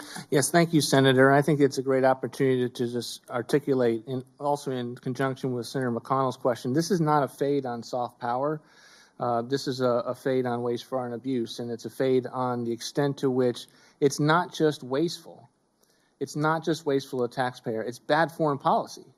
When you're going into countries and you are putting forward the types of nonprofits that are destabilizing to those countries and those cultures, what is their opinion of the American government? What is their opinion of the American people? So we're in the midst of a foreign assistance review. It's ongoing. It's being led by Secretary of State and myself, and we're going line by line in each one of these programs to articulate where we believe soft power could be effective, where we think that investment on the front end will keep us out of long-term hard power conflicts of that nature. And I think that will be a very revealing review, and we look forward to bringing it up and sharing it at the appropriate time. And you are committed to continuing to make sure where there is need and it is appropriate that we are working to help those across the globe. Absolutely, yes, Senator. Thank you so much, Director. In my few remaining minutes or seconds, so to speak, I want to take this opportunity to talk about something that is timely right now. And I would be remiss if having you in front of me we didn't talk about it, and that's work requirements. So if you're looking at the impact of work requirements on the federal budget, I believe if you're an able-bodied, working-aged American without dependents, you should be working, training, volunteering, being educated at least 20 hours a week in order to receive government benefits. I don't believe that's too much to ask. You're not taking anyone out of retirement. You're not taking anyone off of disability. You're not taking anyone out of the home. Our labor participation rate in this country is 62.4%. Alabama, unfortunately, is 5 points lower than that. Except for President Trump's first term, our labor force participation has consistently fallen since the year 2000. Director Vought, do you think it's too much to ask able-bodied, working-aged Americans without dependents at home to work 20 hours a week in order to receive government benefits? No, absolutely not. It's, I think, a foundational principle that we should apply wherever we possibly can. We started to do this in the late 1990s with bipartisan historic welfare reform. And I think the American people probably thought at the time that we were doing it for the entirety of the federal government. We were just doing it at that time for TANF.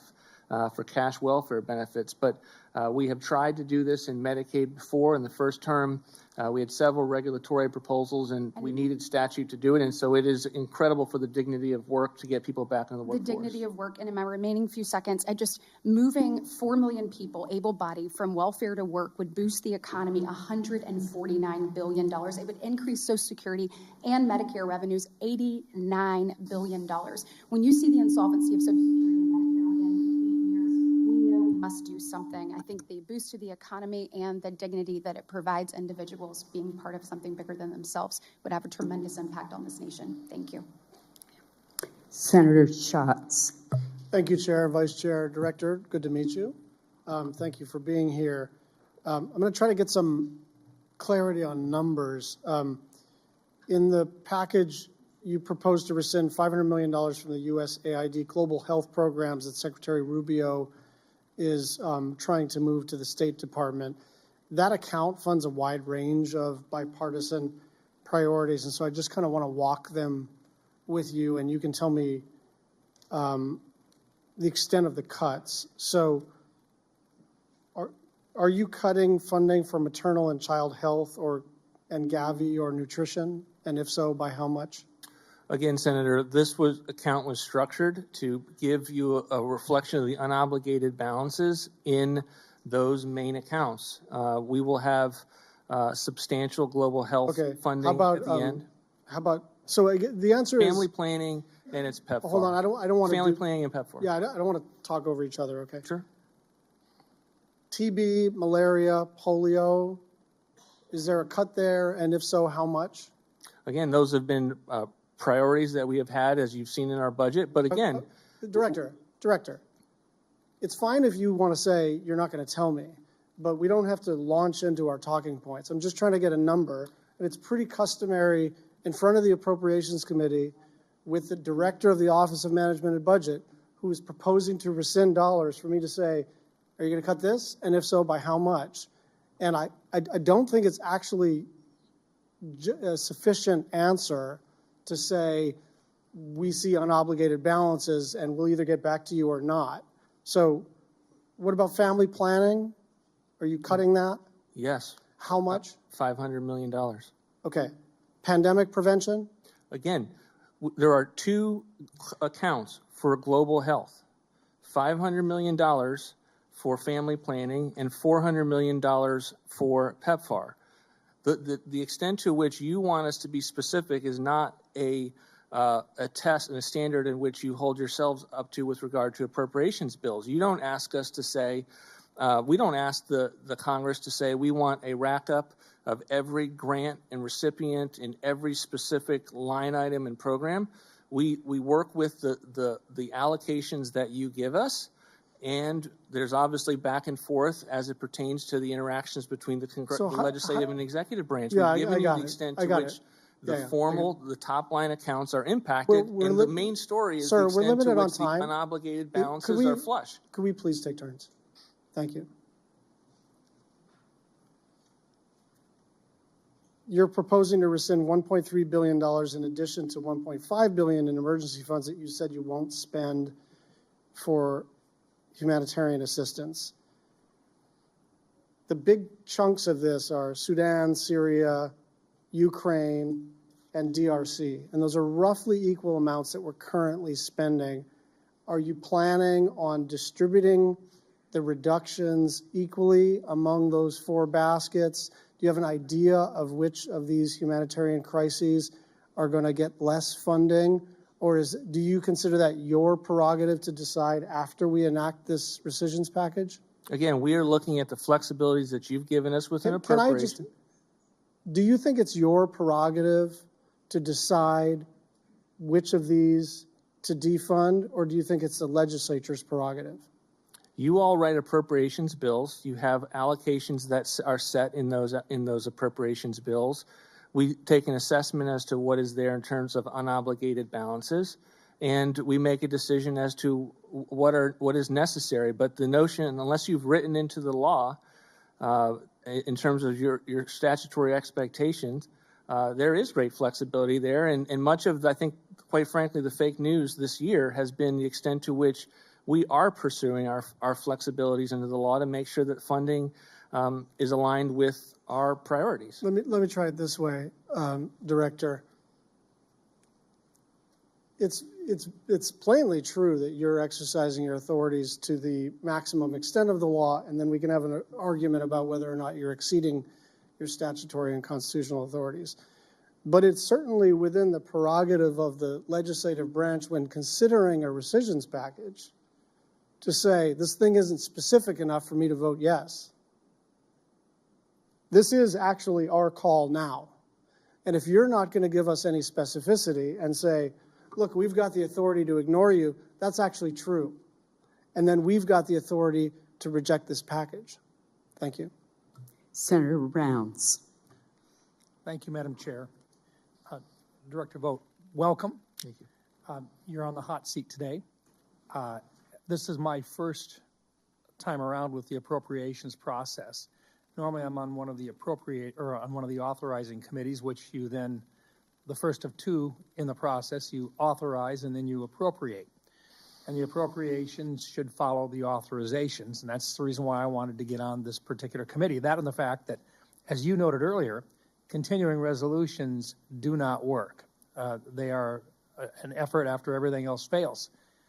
But along with that, and one of the reasons why we're having the discussion today is because coming out of the Senate, it takes 60 votes to get any appropriations process out, which means there's going to be things in this bill that neither I care for, that you wouldn't care for, but that some of my friends on the other side of the aisle do. And it is an agreement that we make. When the president signs that bill into law, it is an acceptance that they acknowledge that there's been a deal made. I also understand that you're doing this legally and correctly in asking us to look at a rescission. So you're doing it exactly the way that you're supposed to be doing this. What I want to know, and what I'd like to talk about a little bit is first of all, I've got two specifics. And then once I'm done with those, I want to talk a little bit about what the philosophy should be for this committee moving forward so that we can have this actually work and we don't end up in another continuing resolution. We actually get an agreement here and members of this committee feel as though their concerns will be met next year. So first of all, we have Native American radio stations in South Dakota. They get their funding through NPR. 90-some% of what they use, they will not continue to exist if we don't find a way to take care of their needs. It's not a large amount of money, but would you be willing to work with us to try to find a way for these places where literally they're not political in nature? These are the folks that put out the emergency notifications. They talk about community events and so forth, but they're in very, very rural areas where there simply isn't any economy to support buying advertising on these stations. Would you work with us to try to find a way in those states that have got these types of radio stations to help them survive? Yes, Senator. I think it's an important aspect of this. Our view is that we've structured this rescission, particularly with Corporation for Public Broadcasting. It's advanced appropriation. It's not this current funding, but also to preserve other funds in other agencies that could help with this particular need. Okay, I won't waste any more of your time or the committee's time on that. I'll just simply say I want to meet with you and let's find a way to make sure these folks can survive. Second of all, on PEPFAR, I do think, as Senator McConnell indicated, soft power is very, very important.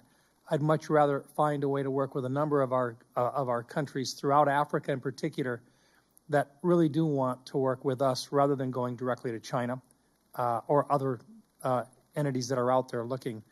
I'm not sure that I'm satisfied that we've done a good job yet of confirming that that money's going to be there. Would you be willing to sit down with a group of us who want to find a way to make sure that that PEPFAR funding is there and that it is being directed through appropriate channels to get to where it's truly needed?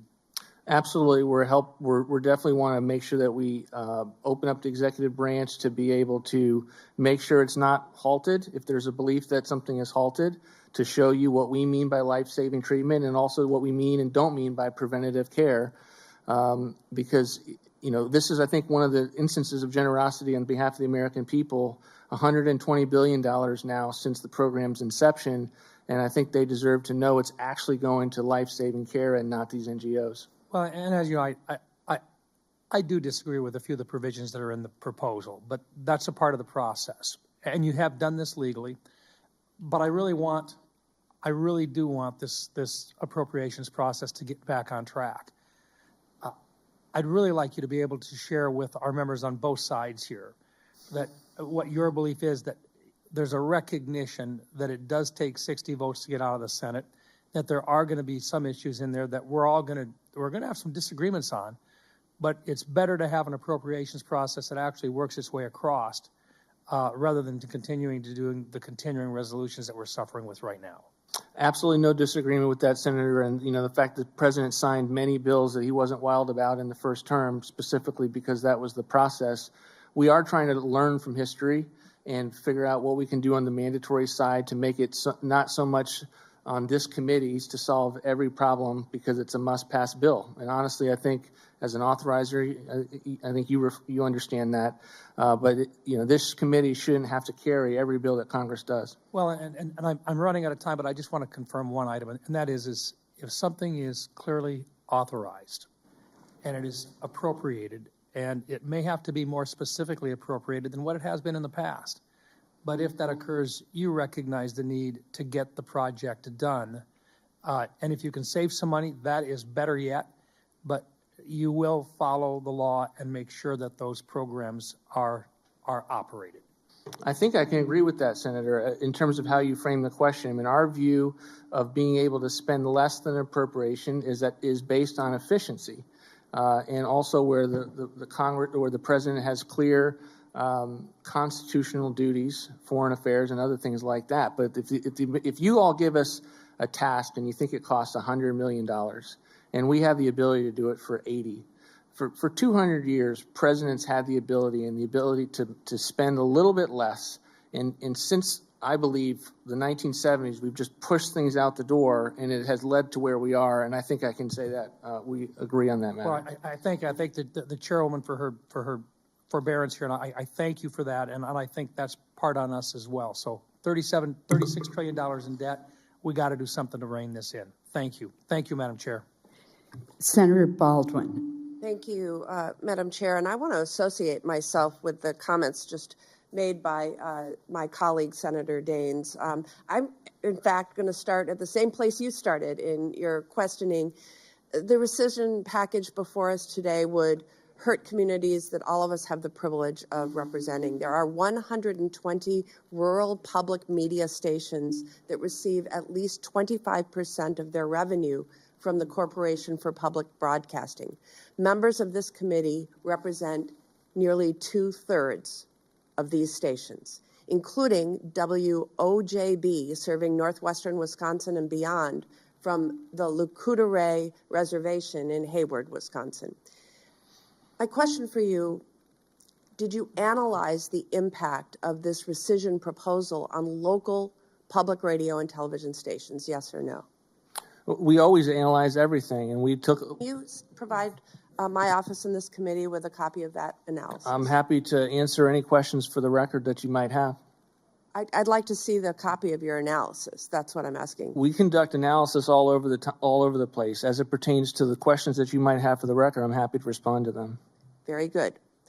Congress spends months negotiating appropriations bills so that they can and almost always do garner overwhelming bipartisan support. I was so proud on this committee to see our committee send most of our subcommittee bills out with near unanimous endorsement. And so the committee comes together in a bipartisan manner to invest in our nation's most valuable asset, our people. We put the people we represent ahead of partisan politics and invest in our nation's economic development, public health, and national security. Passing partisan rescission packages to undo bipartisan appropriation bills will fundamentally change the work of this committee and Congress. We write these bills to invest in programs that we, the elected representatives of our state, know are important for our communities. Like any bipartisan agreement, there's always things that I don't like and things in it that my Republican colleagues don't like. But regardless of who is in the majority, we can't negotiate bipartisan deals if the majority walks back on those agreements months later. That is precisely why rescission proposals like this haven't been enacted in recent history. If there are changes to be made to appropriated funding, the levels of funding or what it is spent on, those should be made through the appropriation process. That is why this committee exists. So, Director Vought, you have said that OMB could send up multiple rescissions packages or just outright impound funds. Right now, the Department of Labor is not committed to spending fiscal year 2024 funding for congressionally directed spending projects as a June 30th deadline quickly approaches. Would congressionally directed spending projects be eligible for a rescission proposal under the Impoundment Control Act? Senator, thanks for the question. We are aware of those funds. We are not there yet, and they have a unique fiscal year, the end of June. Yes. We are under a programmatic review. We still have time to obligate those funds. There are 129. We are looking very carefully at those programs to make sure that they are consistent with the president's priorities. These are congressionally directed spending requests from members of this committee on a bipartisan basis that this committee approved. That money needs to be We're certainly aware of the funding at issue. So right now, the Department of Education is not committed to spending appropriated funding for formula grant programs that should be allocated to states and school districts in the coming days. That is leaving schools completely in the dark about how much funding they will have for the school year that starts in 2 months. Would funding for the Department of Education formula grants for before and after school programs or funding directly supporting teachers and educators be eligible for the next rescissions proposal? We are considering multi-year funding, and it is underway with a programmatic review. But again, it is multi-year funding, and no decision has been made with regard to whether they will be a part of any particular rescissions package. We are aware of the extent to which we are reviewing those funds. Madam Chair, I have more questions, but I note that my time has expired. I will submit them for the record. Thank you. Thank you. Senator Kennedy. Mr. Director, I want to apologize for the protesters, but I can assure you that under congressional rules and the laws in the District of Columbia, they will be promptly punished and put on double secret probation. You'll probably see them back again today. I think the president's demonstrated that he understands that what you allow is what will continue. We seem to have a problem with that concept. I listen to some of my colleagues accuse you of doing everything but abandoning your children to wolves. They accuse you of undermining the sanctity and integrity of the appropriations process. And I'm sitting here thinking, what sanctity? What integrity? What appropriations process? I'm proud to serve on this committee. I watched this committee last year. We passed 11 out of 12 minibuses. Sent them to, and we all choked down some stuff you wouldn't believe. And we sent them to Senator Schumer, my friend. He refused to bring the bills to the floor of the Senate. Now, that's when he was in the majority. You really think he's going to allow us to vote on a budget when the politics have changed and his politics? If you do, you're Willie Nelson high. You're smoking some of the best dope God ever put breath in. What appropriations process? All we've got left are CRs and rescission packages. And President Trump's not the first president to ever send a rescission package, is he? No, sir. A bunch of presidents have, haven't they? And did civilization melt? They did not. No, they didn't.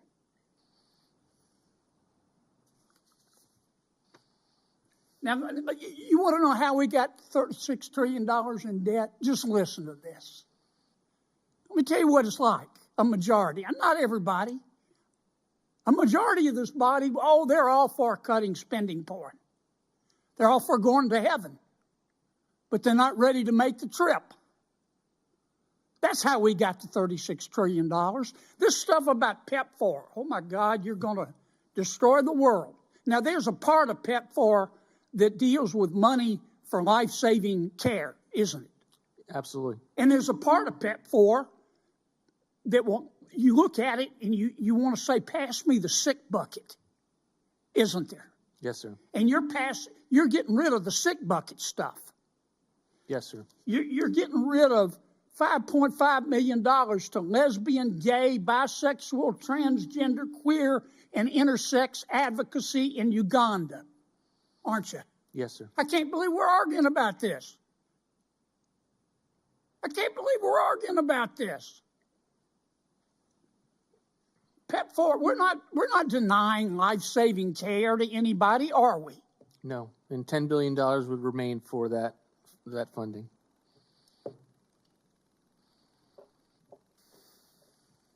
And a couple of my colleagues have made the point, well, this was President Biden. President Biden ate my homework. And these programs have already expired. Some of these are multi-year programs, aren't there? Yes, multi-year grants.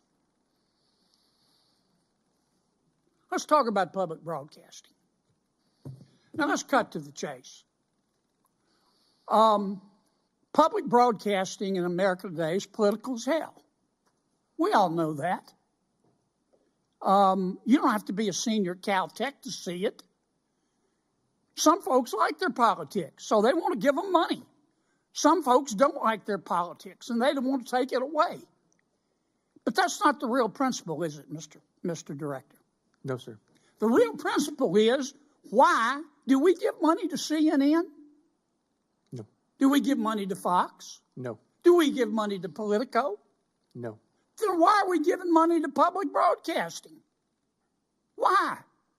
We're $36 trillion in the hole.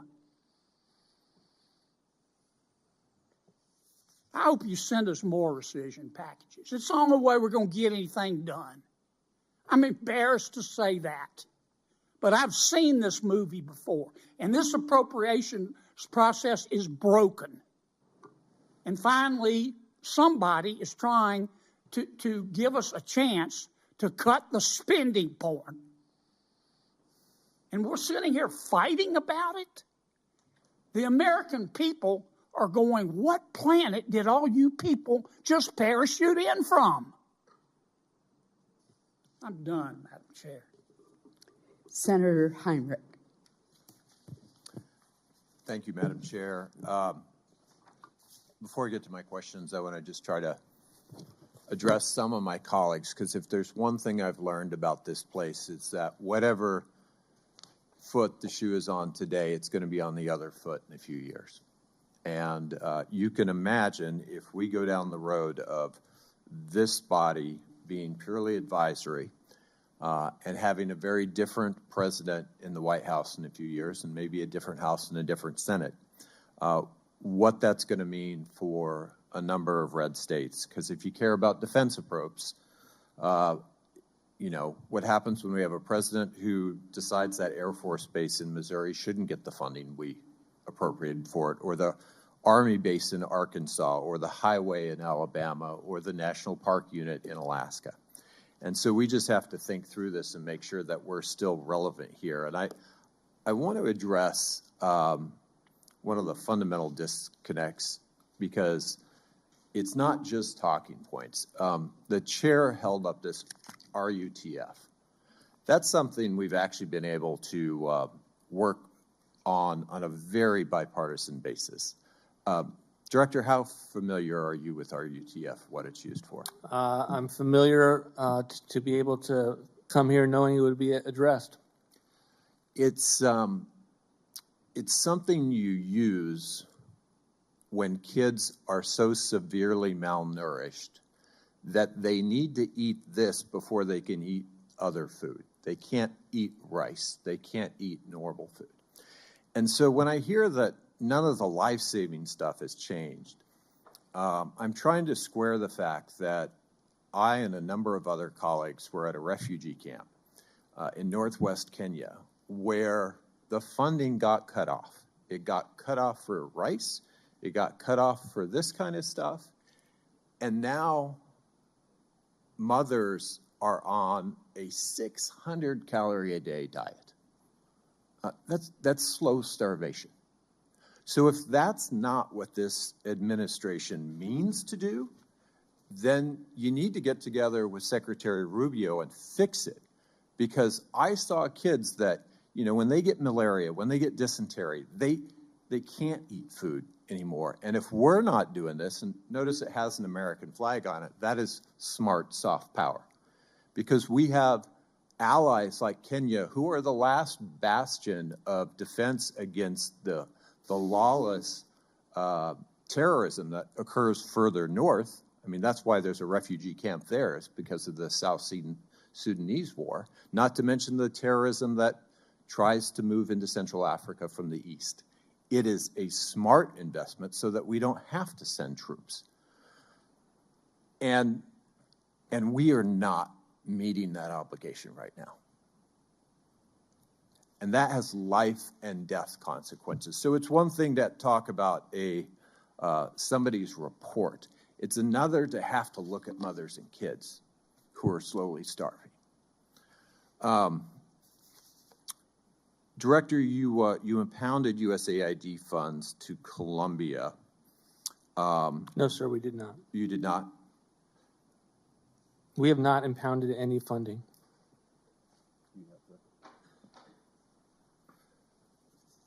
I'll get back to that. If I misspoke, then otherwise I'll just put the communication in writing.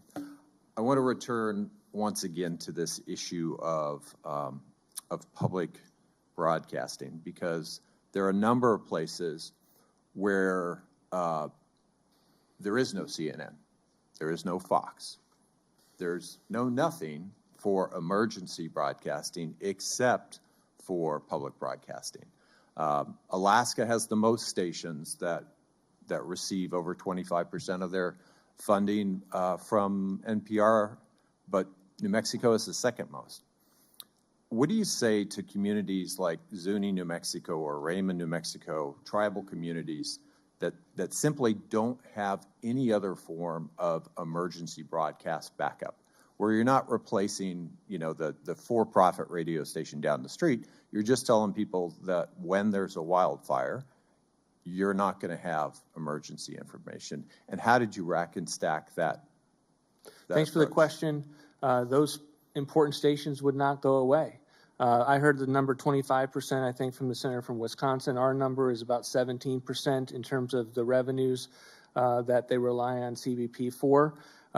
There is ample time for them to adjust, but even the funds that they receive, they then send back to Corporation for Public Broadcasting, or specifically NPR and PBS, for programming. So our view is that they should be more judicious with where they are paying for content, and that is no longer a need. Similarly, we protect other government programs in which important information, emergency information, weather, is getting put out to the public via these stations. So our view is that we specifically did not rescind fiscal year 25 funding. This is about 26 and 27 advanced appropriations.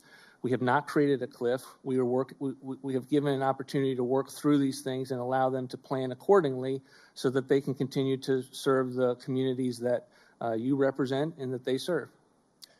Chair Collins, I hope we'll take extra time to make sure that those committees have what they need, the communities have what they need.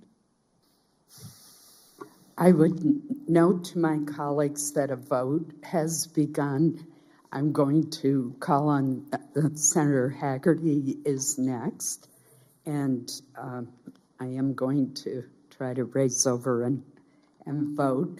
I am going to ask unanimous consent that statements from the George W. Bush Institute and Bill Gates be put into the record without objection.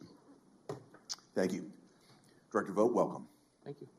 As we've heard today, rescissions are a long-standing feature of the appropriations process, and that this committee routinely includes rescissions in its annual funding bills, correct?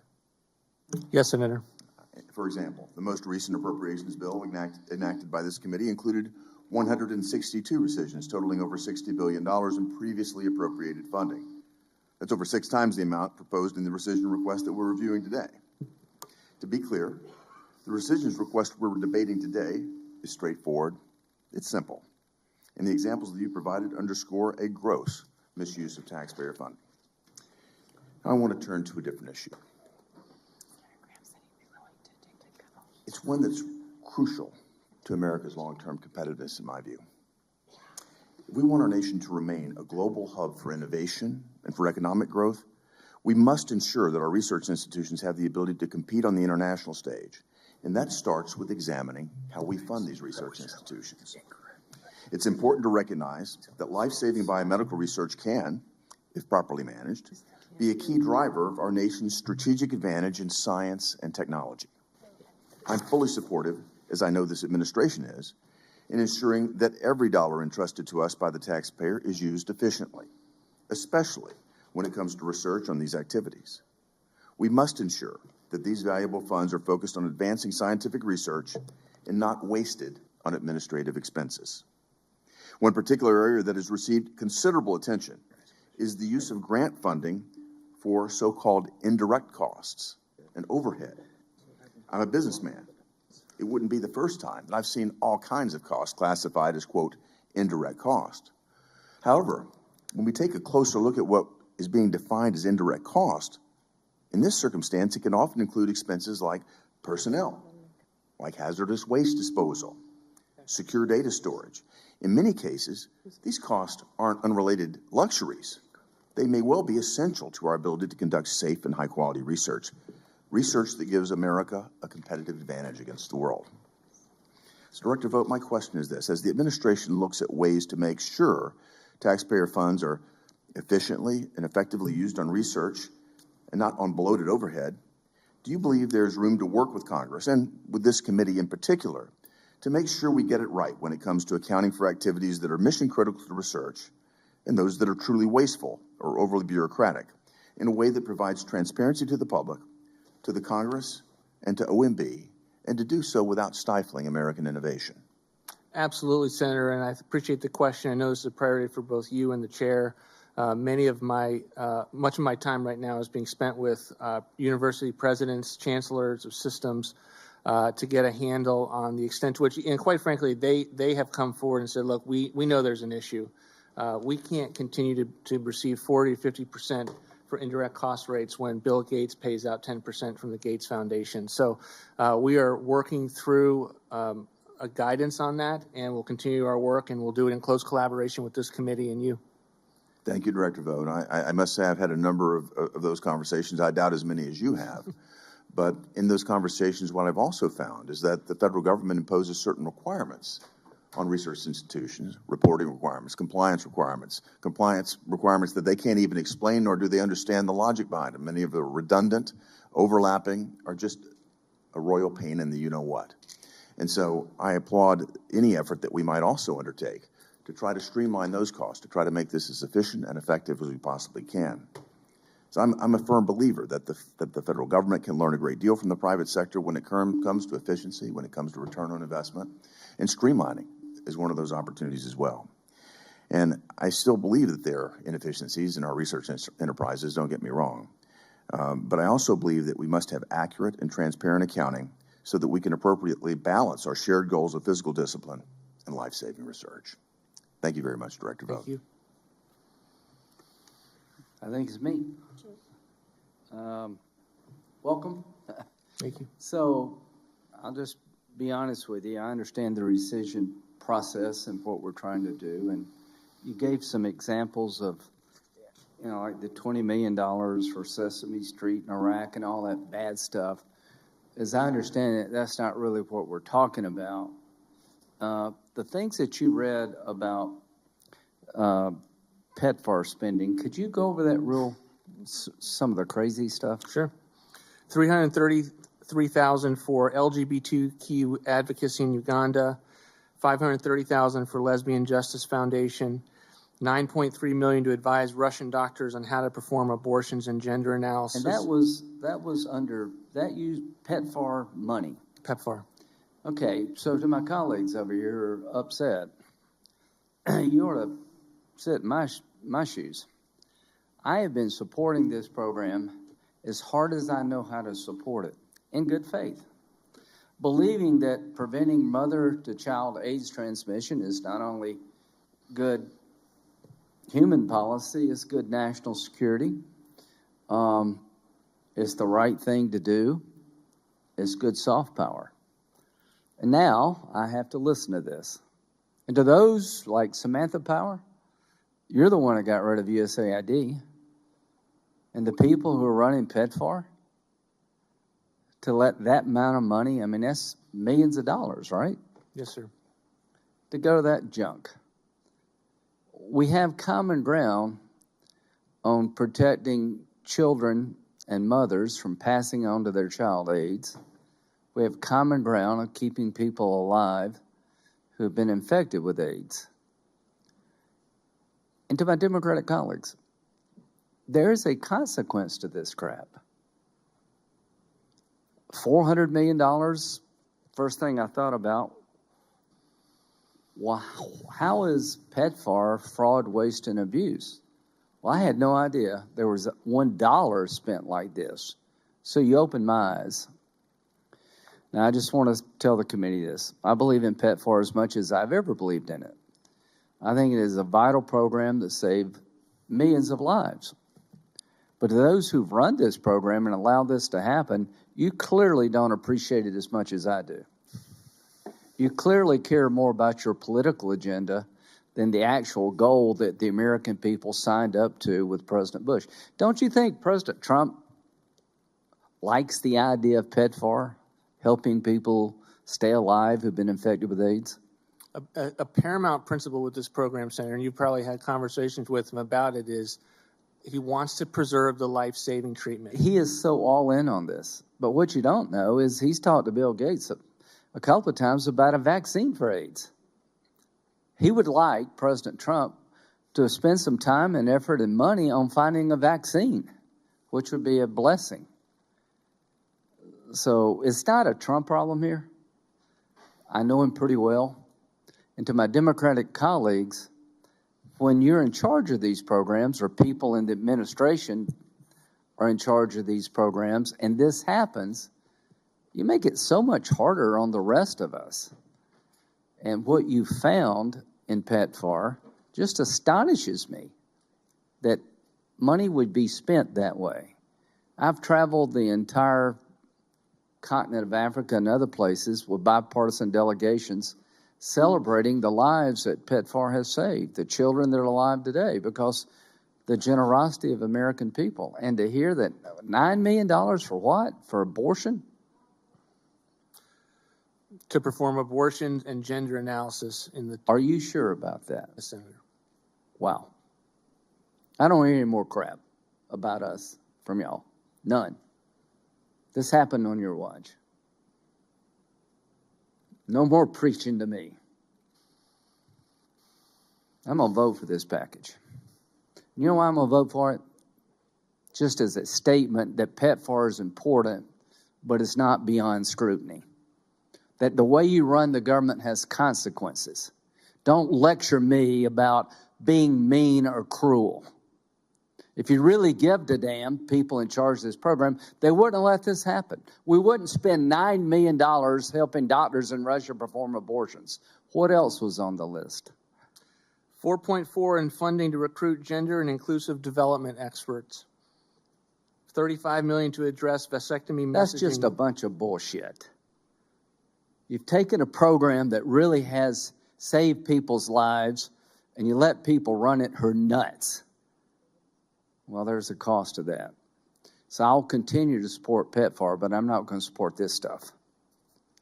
I'll continue to try to work with President Trump to find a vaccine for AIDS.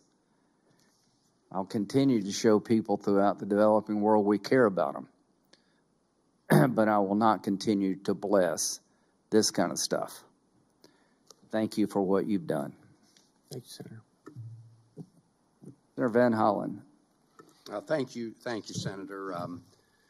Welcome, Director Vought. In response to a question that Senator Murray asked earlier about pocket rescissions, you cited a 1975 statement by GAO in the aftermath of a rescissions package that was advanced by President Ford. I think it's important to point out for the record that in the aftermath of the Supreme Court decision in Clinton versus New York, which, as you know, was a line item veto case, where the court said, quote, "There's no provision in the Constitution that authorizes the president to enact, amend, or repeal statutes," unquote. The GAO found that in the absence of congressional action, a rescission proposal would remain just that, a proposal. And that's why GAO later revised its view subsequent to that Supreme Court Can I speak decision. to that, Senator? I got to go on, Mr. Vought. If there's extra time and I'm granted it, I'd be happy to have you respond. Would you agree that federal agencies are required to follow the law, including the appropriations law, as Senator Collins referenced? Yes, I also believe that the president has the ability to run every program as efficiently as possible. And what's interesting about what GAO has said, GAO has changed its view with regard to pocket rescissions. They change their view every administration. What Congress did not do in the aftermath of the legislative veto being struck down is they did not, in fact, change the Impoundment Control Act. Congress has never, knowing this was an issue, has never changed the law.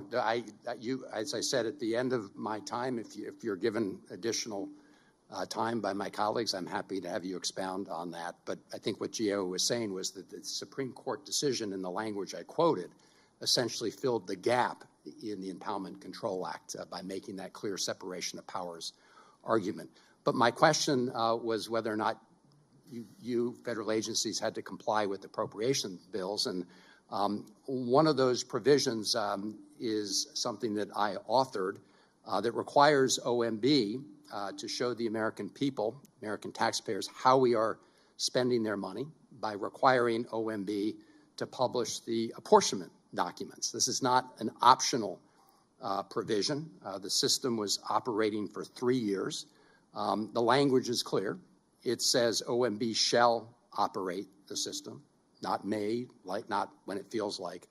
So, Mr. Vought, why did you terminate the system given the fact that this is the law of the land? The administration thinks it's unconstitutional, that it gets to the deliberative process and pre-decisional information, the extent to which when a president using his tools at OMB is managing taxpayer money, and many of these are not final agency decisions, the extent to which that is being forced to be reported on a website, our administration believes that that's unconstitutional.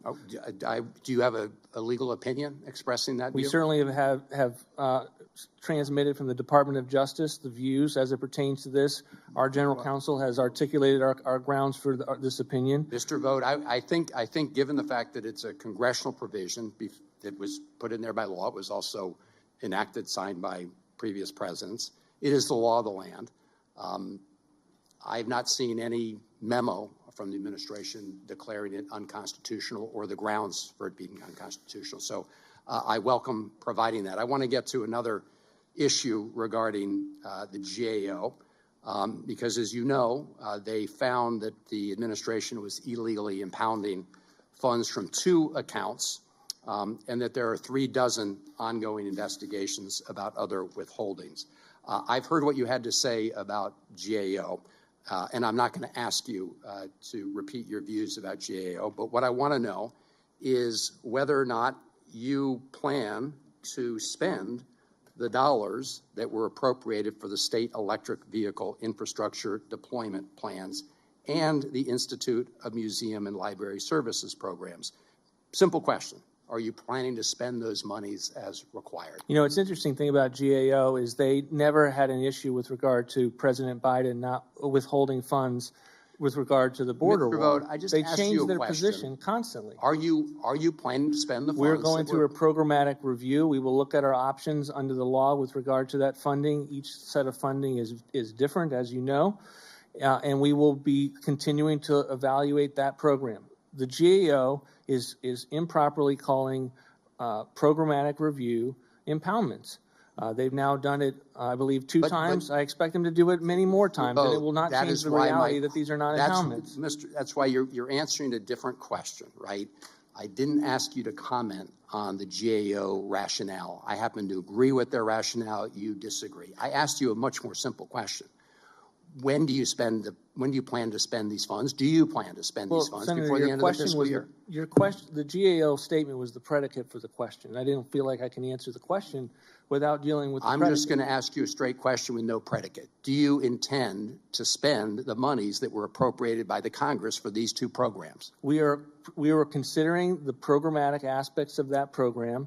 We know that we have options under the law, including a potential rescissions bill. We have a lot of different things that we can look forward to with regard to how we might approach those fundings, various statutory ideas, and we will take a look at all of the tools that are on the table for the purposes of those funds. But we're not ready here to say that we are done with our programmatic review, and GAO, quite frankly, is improper to continue to call it an impoundment. Well, we have a difference of opinion on that, but my question again was this issue about spending the money. And Madam Chair, I appreciate that, and I'm going to follow up with you directly because I know you asked questions about whether or not the administration was required to apply appropriations law, which I think we both agree it is, and we obviously have a difference of opinion here. So I look forward to following up with you. Thank you. Senator Murkowski. Thank you, Madam Chairman. And Administrator Vought, thank you for being here today to answer our questions, whether it's on the specifics of this rescission package to where this all might be headed with the Impoundment Control Act. I think probably to a number, every one of us is supportive of PEPFAR and the intent of that program. I think we all recognize that most of everything we do around here isn't entirely perfect, and we try to do as good as we can and improve it every single opportunity that we have. I'm going to ask you some questions with regards to Corporation for Public Broadcasting, but just kind of from a more general perspective, it's absolutely the administration's right to send us rescissions. It's our right as a Congress to then figure out whether or not we're going to support them. But I am going to strongly push back against my colleague here on this side of the aisle, Senator Kennedy, in his comments, basically saying that all we have anymore when it comes to appropriations are CRs, which were a miserable option, and rescissions. I refuse that. I reject that. And I think that not only we as appropriators on this committee should reject that, but we as members of the Senate, members of the Congress, should reject that. It's pretty clear in Article 1 what it is that we're supposed to be doing when it comes to the power of the purse, appropriations. We have a responsibility, and Administrator, you have aptly pointed out that maybe in some of these areas we have failed because I think many of the initiatives that you have specifically cited to our constituents would probably say that's not what was intended. But this is our role here in the Congress and as appropriators to again assert our role and our responsibility. I don't object to the fact that you have come to this hearing today to present your review. That's absolutely fair and legitimate. But I want us as senators, I want us as members of the legislative branch to make sure that we are being faithful and have fidelity to our requirements under the Constitution as well. So I want to ask about public broadcasting in the time that I have here. You have said that, and it's more specific to NPR, I think, but you said that basically it's all political. I am going to give you a little bit of a bird's eye view of what I consider to be not political when it comes to the Corporation for Public Broadcasting and the role that they play in my state. I've got kind of a memo here from Coast Alaska, which is our Alaska Public Media, outlining the various public media stations around the state of Alaska. I'd like the permission that they be included as part of the record. Without objection. But there's 22 different stations that are listed here, and they're everywhere from 24% of their annual budget to 70% in Sandpoint, in communities that are relatively small but have extraordinary reach. In Barrow, the station up there covers some 95,000 miles. When the fiber optic cable was severed by ice about 6 or 7 months ago, that has still not been repaired. It's public broadcasting that is beaming out to the 8 communities out there to keep those people connected. Right now, we've got wildfires that are raging in the interior part of the state, and so at Fort Yukon and McGrath, it is just our public radio stations that are providing the updates to get people into safe areas. Senator Rounds mentioned the very important role that we see with regards to our tribes. We have more than 60 tribal stations that is served out of KNBA that would be disproportionately impacted, where they offer emergency alerts, vital community connections. So I'm going through their concerns, because almost to a number, they're saying that they will go under if public broadcasting funds are no longer available to them. And you've indicated that, well, they're going to have time to readjust their budget, because it's not going to be this fiscal year that's going to be impacted. When you have a community like Sandpoint out in the Aleutian Islands, where 70% of their budget comes from public broadcasting, or in let's just say Wrangell, because I'm going to be going there in a few days, 50% of their budget comes from public broadcasting. There's no way to recalibrate. There is no safety valve for them. So, Administrator, I've run out of time to ask my question, but I hope you feel the urgency that I'm trying to express on behalf of the people in rural Alaska, and I think in many parts of rural America, where this is their lifeline. This is where they get the updates on that landslide. This is where they get the updates on the wildfires that are coming their way. And so how they will be able to not only get the emergency alerts that they need, but also the weather reporting to make sure that fisherman out in Unalaska can go out safely, so that these communities can be connected when the deadly landslide has come through. I know Senator Rounds has asked for specific help with regards to the tribes, but mine is much bigger, and I think we're not necessarily alone. We're just a little more extreme in the ask. Senator, thanks for the comment, and we'll definitely work with you throughout the process. If it's not in the fiscal year 26, I think we're to the point. For decades, we've had concerns with the extent to which public broadcasting was funding content that was run contrary to the American people, and we've got to get to the point where we can finally deal with that. And we believe we put forward a proposal that gives a run rate to be able to deal with that, but I certainly want to work with you throughout the various opportunities that we have moving forward. Senator Peters. Thank you, Madam Chair. Mr. Vought, during your confirmation process before the Homeland Security and Government Affairs Committee, where I'm the ranking member, you testified, and this is quote, "I will always commit to upholding the law." Yet in January, you refused to commit to following the Impoundment Control Act, and now OMB is leading an unprecedented and a brazen campaign of illegal activity as you break the law and you refuse to spend congressionally passed appropriations, robbing American communities of the resources that they need.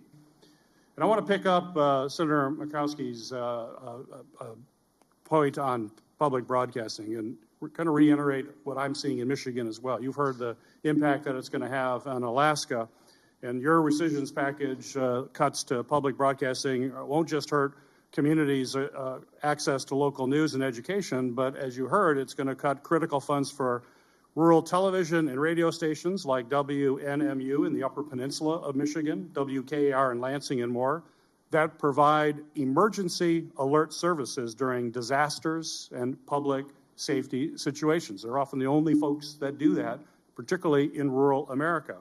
Earlier this year, WCMU out of Mount Pleasant, Michigan, saved lives when it stepped up to coordinate emergency information during a catastrophic ice storm in Michigan.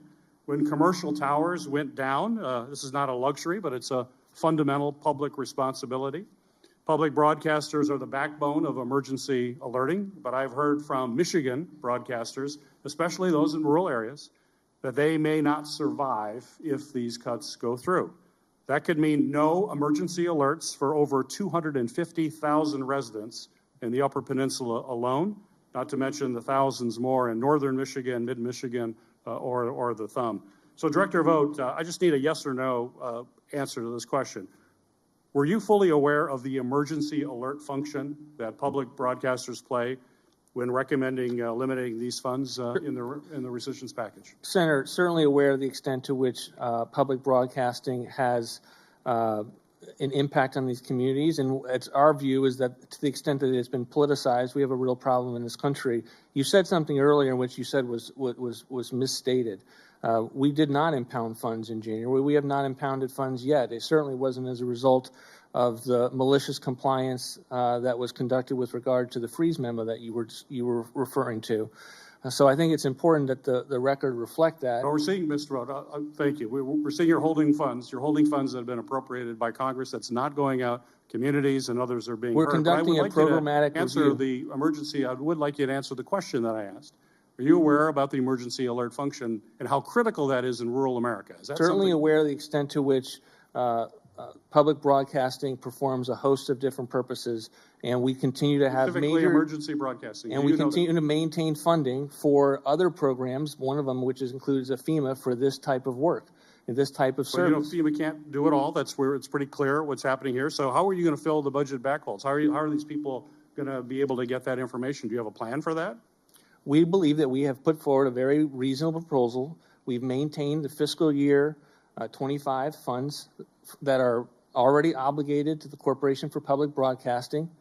Maybe they should get a sense for the degree to which Congress and the President is moving against that funding and not fund as much NPR and PBS. The They're going to political go down. program What I'm that hearing is from my folks, underway, these in which stations we here- are saying, here, Senator, No, in but- 2022, NPR ran a feature titled, No, What I don't- Queer that's Ducks not Can the Teach question, Mr. Teenagers Vought, About that's not the Sexuality in question. the Animal That's Kingdom. not the question, Mr. Vought. In I have another 2020, question for you. PBS show Mr. Sesame Vought, Street partnered Mr. with Vought. CNN for a town hall aimed at Vought. preventing racism and the Black Mr. Lives Vought, Matter could you riots. show a little bit of respect here? I'm happy to, but and you I'm asking continue to you a misstate question. things and I ask don't the same need you to question. answer questions that I'm not asking. Please. I'm trying to be as civil as I can, and that's who I am. But I don't expect to have a witness that behaves as you do. It's really disrespectful.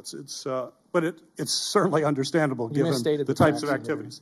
I have another question for you. The Impoundment Control Act only permits the president to refuse to spend the funds proposed for rescission for up to 45 days. If Congress does not approve a rescission package, the president then must release the funds to be spent on these critical projects. So my question for you, sir, and this is the question I'd like to have answered. Do you commit that if Congress does not pass a rescission bill to cancel these funds, that the administration will then release them so that they can be spent? Yes, if Congress does not pass this $9.4 billion rescission, we will release the funds for this multi-year package. Very good. Thank you, Madam President. Or Madam Chair. Senator Fisher, who has been the most patient member of the committee today, thank you for being here. Thank you, Madam Chairman. My apologies for being late and then being in and out. We had some armed services meetings and some interviews with nominees and voting, so back and forth. Welcome, Mr. Vought. Nice to have you here. Is that you? No. I can't tell. It's been all hearing. As a senator who's on appropriation and also on the authorizing committee, of Armed Services, I can attest that the budget justification documents that provide us with the granular program level information, they are immensely important to building these annual bills. Congress has been waiting over 4 months for the department's budget justification books. Fiscal year 2026, it starts in just 3 months. The budget information provided to Congress for the Department of Defense, sir, which accounts for over half of all discretionary spending. So far, that amounts to just a table of contents. It is not helpful. These delays by OMB have impeded our work on our annual bills and complicated our ability to deliver timely funding for fiscal year 2026. Going forward, I hope that you and your team will work with us and communicate more clearly so that we can work together, so that we can get the information needed from you, and so that we can work on our responsibilities and better serve the American people. I look forward to doing that. Absolutely, Senator. We are working very diligently to clear as many congressional justifications as we possibly can. I get a daily update on this right now. I assure you it's not all OMB. We are working expeditiously to get this thing up to you as much as we possibly can. Great, because we're going to be starting our NDAA work on armed services very, very soon, and it would be helpful as an authorizing committee to be able to have information. Now I'm also going to talk to you about rural radio and the emergency alerts that we get on that. You've heard from a number of my colleagues about the issues they have on the emergency alerts, on the tribal needs that many of us have in our states with that. But I am very concerned also about the emergency alerts that come to many places in Nebraska only through that rural radio. We're a state of vastness, very sparsely populated areas that don't receive cell service in many cases. It's difficult even with landlines in many areas of my state. Would you also commit to working with me to figure out if we are going to need some replacements for this, so that all Americans, no matter where they live, will be able to have access to these alerts? I know you committed to work on the tribal issues, but I am also concerned about emergency alerts. Absolutely, Senator. Thank you, sir. I would hope that we can figure out who's going to carry out those responsibilities if these stations end up being shuttered. As the administration decided on the proposed rescissions, can you walk us through OMB's consultations with the State Department and also with the Department of Defense, specifically on preventing China, which this administration rightly considers our pacing threat from exploiting any gaps that may occur due to those rescissions? How did you do it? Thank you for the question, Senator. We worked in close collaboration with the State Department on this, with the Department of Government Efficiency. Originally, this was pure waste, fraud, and abuse, with basically no policy reductions. Where you see the policy reductions are in things like World Health Organization, some of the international organizations that we fund that are both voluntary and assessed. And so whatever you see is the example is we have over an annualized basis, we've identified waste and abuse and things that are actively harming our foreign policy. This would do nothing to impact our ability to respond to our adversaries. Thank you. And Madam Chair, I would just ask for one more question. Thank you. I believe that we need to have constructive reorganization of our federal agencies. I believe that we must have good stewardship of taxpayer dollars. However, I have had outreach from a number of Nebraska law enforcement about a proposed transfer of the HIDA funding to the Justice Department. And they're concerned that a transfer of those funds would undermine their very important efforts that they use those funds for with Drug Task Force and their regional task forces to counter that drug trafficking. I've seen firsthand how important this funding is, especially in the panhandle of Nebraska. Have you consulted with any state or local law enforcement about that recommendation from OMB, and have you heard concerns from constituents like mine? Senator, we have not heard concerns. I can go back and double check and to the extent to which we had stakeholder involvement as we crafted that budget. Again, it's a shift to a department that does grant making. And so we've had a long concern to the extent to which the EOP is in the grant making business, that it probably doesn't have the skills to do that. So we don't really view this as in any way reducing our support for law enforcement at all. That's a common theme throughout our budget. But I will go back and check on our stakeholder engagement on that. Thank you very much. Appreciate it. Thank you, Madam Chair. Senator Ossoff. Thank you, Madam Chair. Welcome, Mr. Vought. A lot of mistakes getting made in federal personnel management. Hundreds of National Nuclear Security Administration employees, those are the folks, as I think you know, who safeguard America's fissile material, fired. You had to scramble to hire them back for obvious reasons. That was a mistake, right? Senator, I'm here on behalf of the rescissions package. Well, you're here to answer questions that senators want to ask you. It was a mistake to fire hundreds of people responsible for the safety of America's nuclear stockpile, and a mistake that you had to remedy by scrambling to rehire them. It's okay to acknowledge mistakes, Mr. Vought. I think those questions are better posed to the agency heads that But made I'm posing decisions. it to you, Mr. Vought. Again, Was it a I'm here mistake? I'm here to testify on the decisions that I've been a part of and to send. You're the budget director. The rescissions package. You're the budget director. Was it a mistake to that. fire hundreds of people responsible for safeguarding America's nuclear stockpile? It was, because the administration had to scramble to rehire them, right? It was a mistake. Senator, the You fixed it. administration went through a very extensive Department of Government Efficiency process that was very dynamic. Cabinet heads were making the final determinations, and they made adjustments where they felt they needed to. Was it? But I'm going to let what them about explain those decisions. Hundreds of Food and Drug Administration medical device reviewers and food safety reviewers fired, I guess, accidentally, and then rehired. A mistake, right?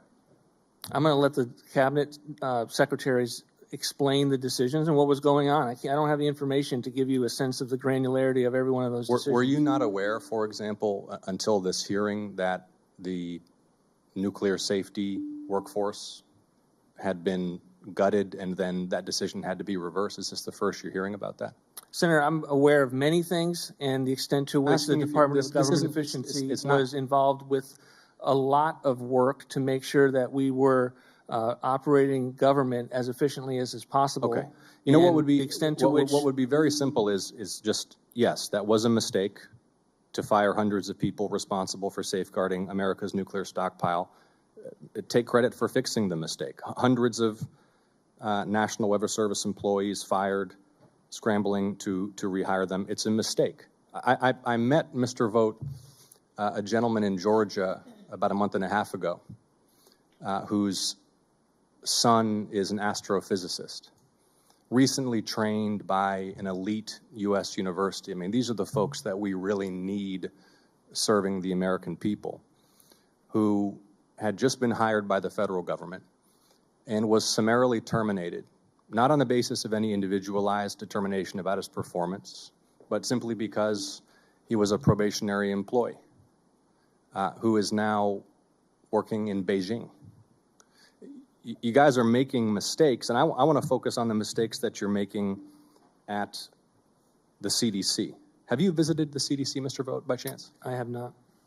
It is the flagship epidemiological and public health agency for the country and indeed for the world. That even the as Biden you know. administration felt the And need to you have reform. you have now fired or tried to fire nearly a quarter of the workforce, correct? Senator, are you suggesting the CDC performed well in the last pandemic? I asked you whether you have fired or tried to fire a quarter of the CDC I workforce. can't answer the question because I Okay, don't well, have you the facts in front of me. That's You the have CDC fired or director's, tried to fire information to give nearly you. a quarter of the CDC workforce, and your budget request for FY26 would cut the CDC budget in more than half, correct? The Center for Disease Control No, was answer the in- question. They were incompetent. Answer the question, Mr. last Vought. pandemic. Does your The budget Biden- we request certainly cut seek to cut by more than half the CDC budget? We certainly seek to cut and reduce By the more than CDC. half the CDC budget. The Listen, extent to Mr. Vought, which- you need to come to Georgia and visit the Happy to. CDC. Good. We'll make that happen because you are destroying this institution. And whatever criticism you have about their past performance, they are essential to public health and epidemiological defense in the United States. You're crushing morale, you're crushing capability, and you're destroying my constituents' lives. And I am grateful for the commitment you've made to come to Georgia and visit the CDC and sit down with those employees. Thank you, Senator, Madam the Biden Chair. administration. I don't want to proposed hear about the reform. Biden administration. did. You're here on behalf of the Trump administration.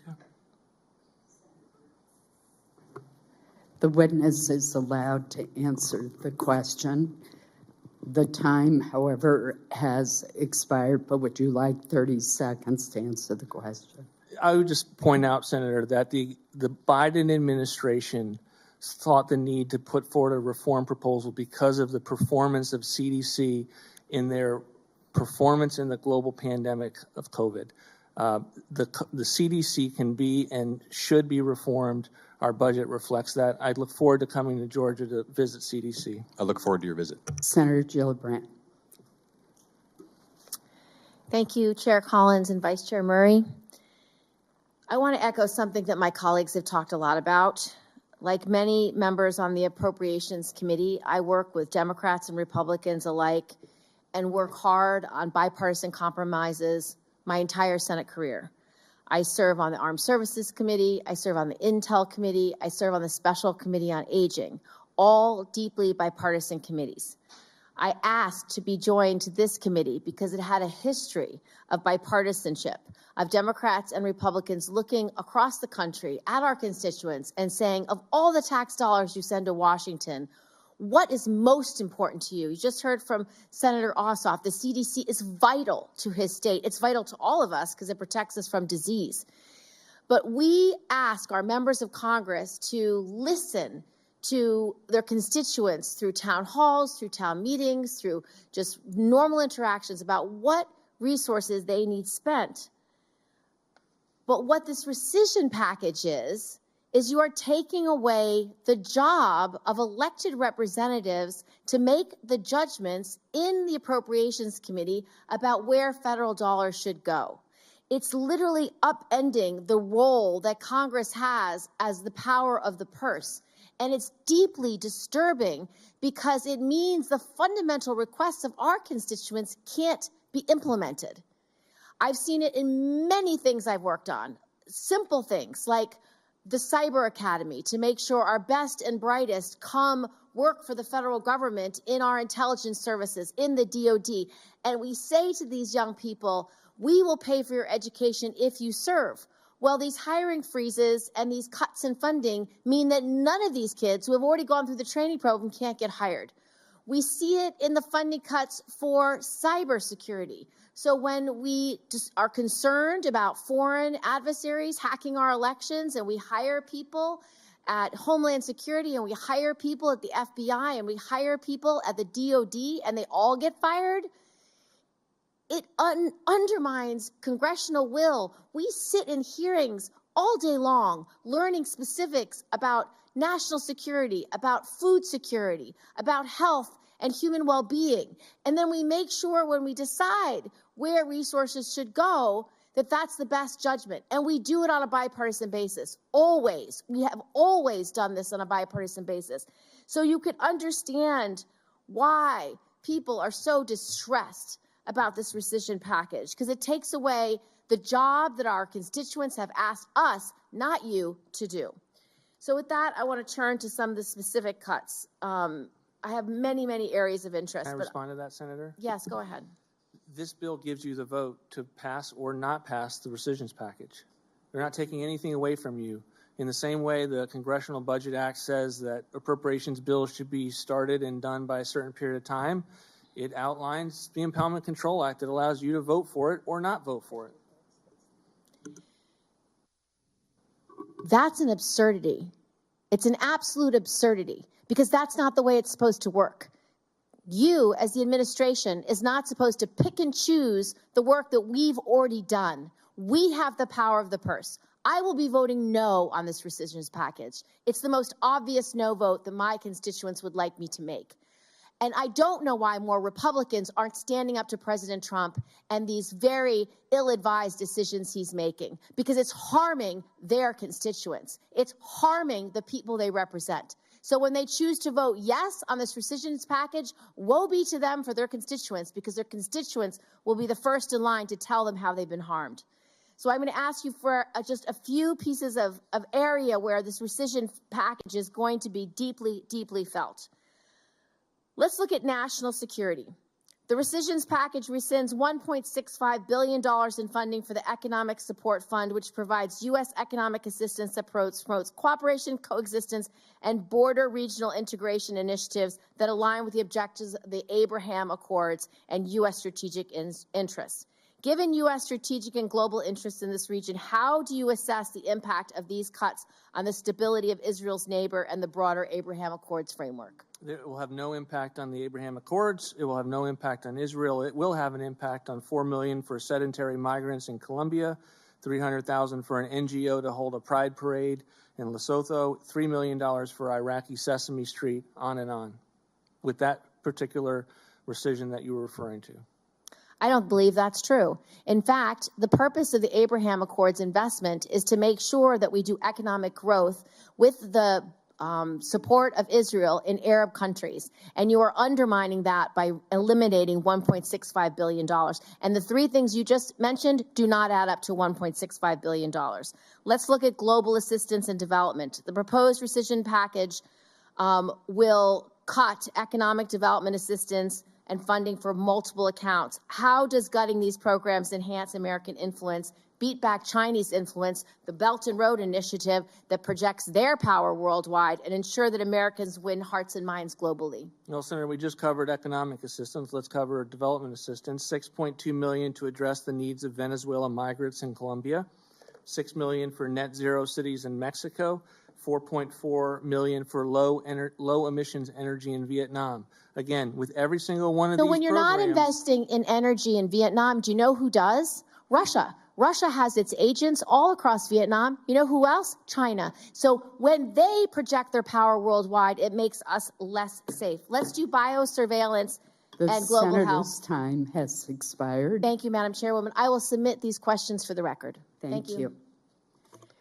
Director Vought, I know it's been a long afternoon for you. I hope that the questions that you have heard today have helped give you a better understanding of the depth of concerns about this rescission from members on both sides of the aisle.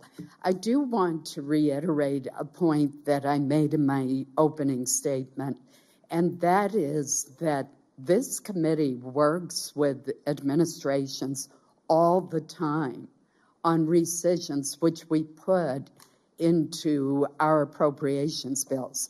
We also do reprogrammings that have to be approved by the subcommittee's chair and ranking member in both the House and the Senate. But we recognize that the budget and our appropriations bills are not static.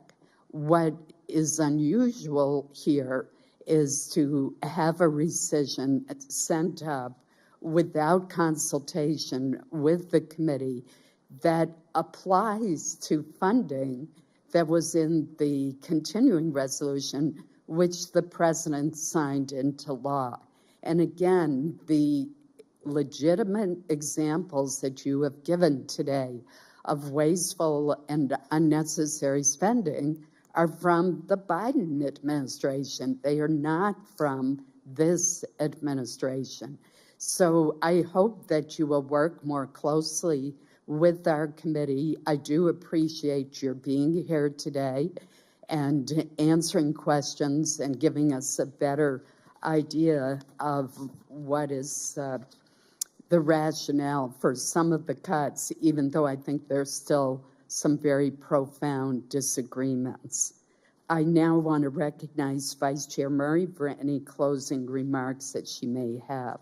Well, thank you very much, Chair Collins, for holding this hearing. This really is an important discussion with really enormous stakes for our communities, with local news that they rely on, whether they'll go dark, for the world. Will America keep its commitments and continue leading on the global stage? And for this committee, will we keep focused on bipartisan funding bills, or will we give that up to spend our time on a wave of partisan rescissions?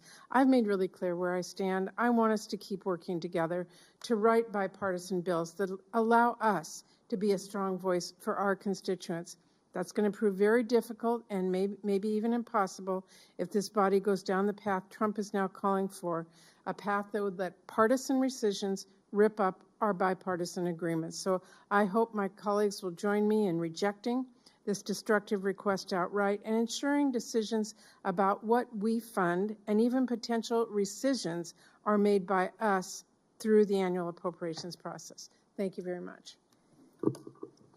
The hearing record will remain open for 1 week for senators who wish to submit additional questions or other statements for the record. So the record will be open until Wednesday, July 2nd at 6 p.m. This hearing is now adjourned.